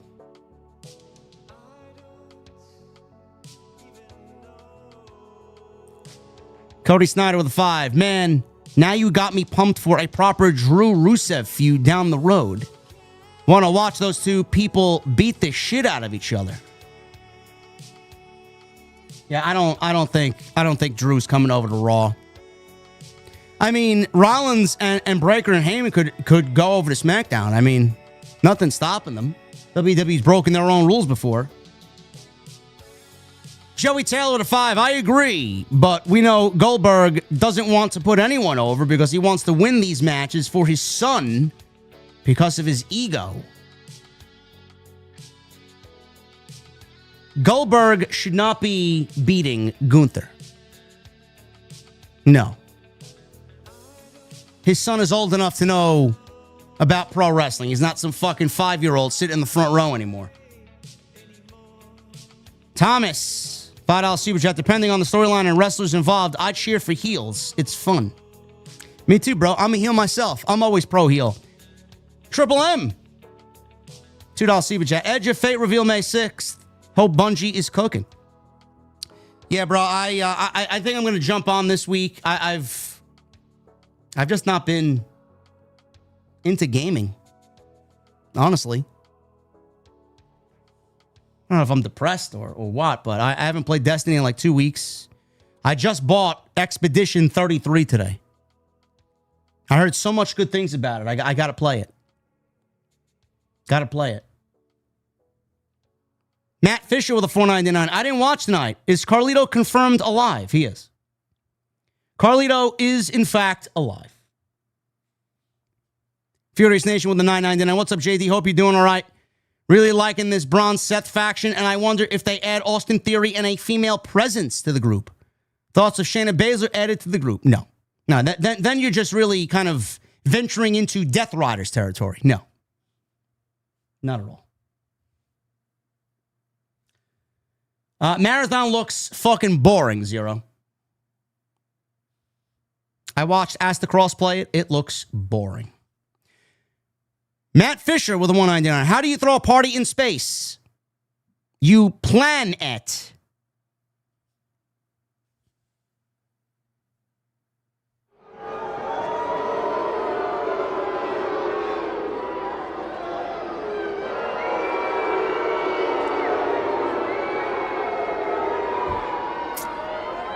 Yeah, I'm sorry, man. I'm sorry. The venue's booing you, bro. That's leave the jokes to Sidra. Thank you, Matt, with a $1.99. Adam Hernandez with a 20. Been wanting an AJ Styles and CM Punk match since Ring of Honor. Do you think we get that match? And are you interested? Sure. If there's a proper story. If there is a proper story. Thank you, Adam. Appreciate you, brother. Furious Nation with a 10. Also, JD, it's been kind of rough for me today. As today is unfortunately 10 years that my father passed away due to pancreatic cancer. Feels like it was yesterday, to be honest. I feel you, bro. My grandpa's birthday's coming up on May 4th. He will be gone 12 years now. It's crazy. It's unbelievable.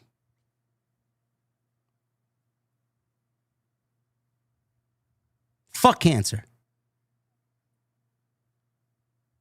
Prayer emojis for Furious Nation in the chat. Michael Krause with the $2 Super Chat. 33 is game of the year. You will like the story. Yeah, I watched review. I watched several reviews while I laid in bed last night. I'm like, I got to buy it. Looks good. My type of game. So I want to show you guys something here. Let's throw some music on before I get out of here. I do want to show you something. Very excited about this. What are we playing? Let's throw in some circles, huh? I got to get up because it's over in the corner. Give me 1 second.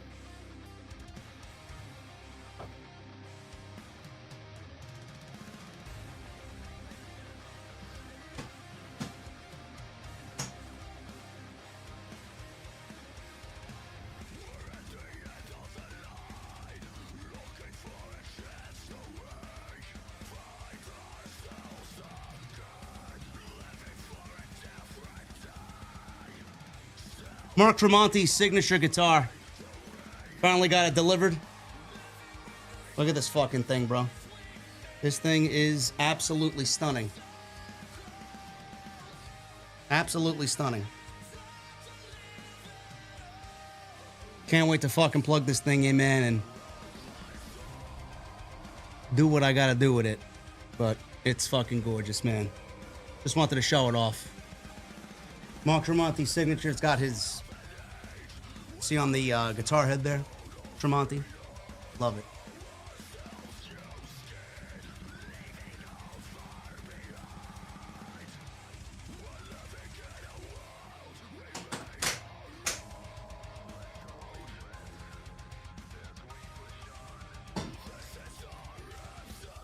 Yeah, man. Yeah, man. Yeah.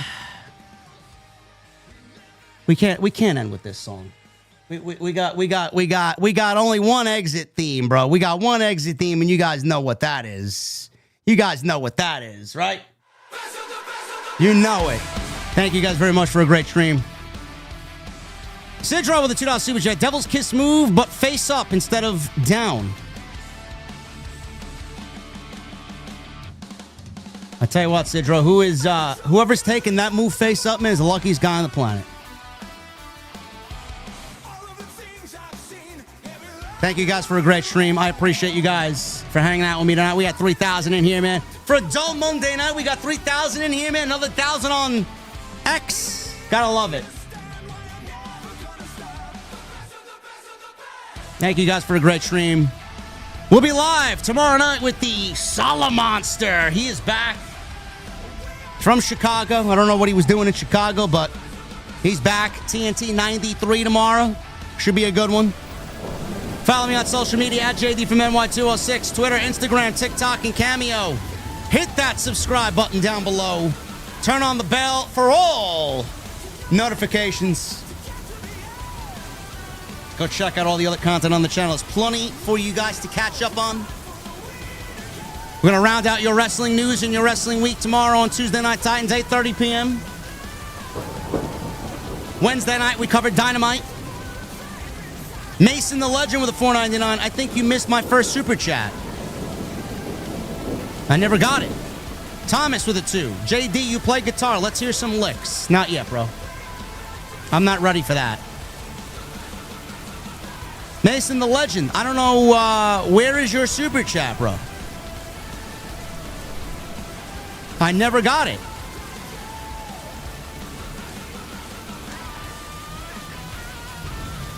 I don't see it here, bro. Oh, there it is, $9.99. Been a hard day for me. I just had to put my dog down. Just found out she had cancer, and moments after that, she passed.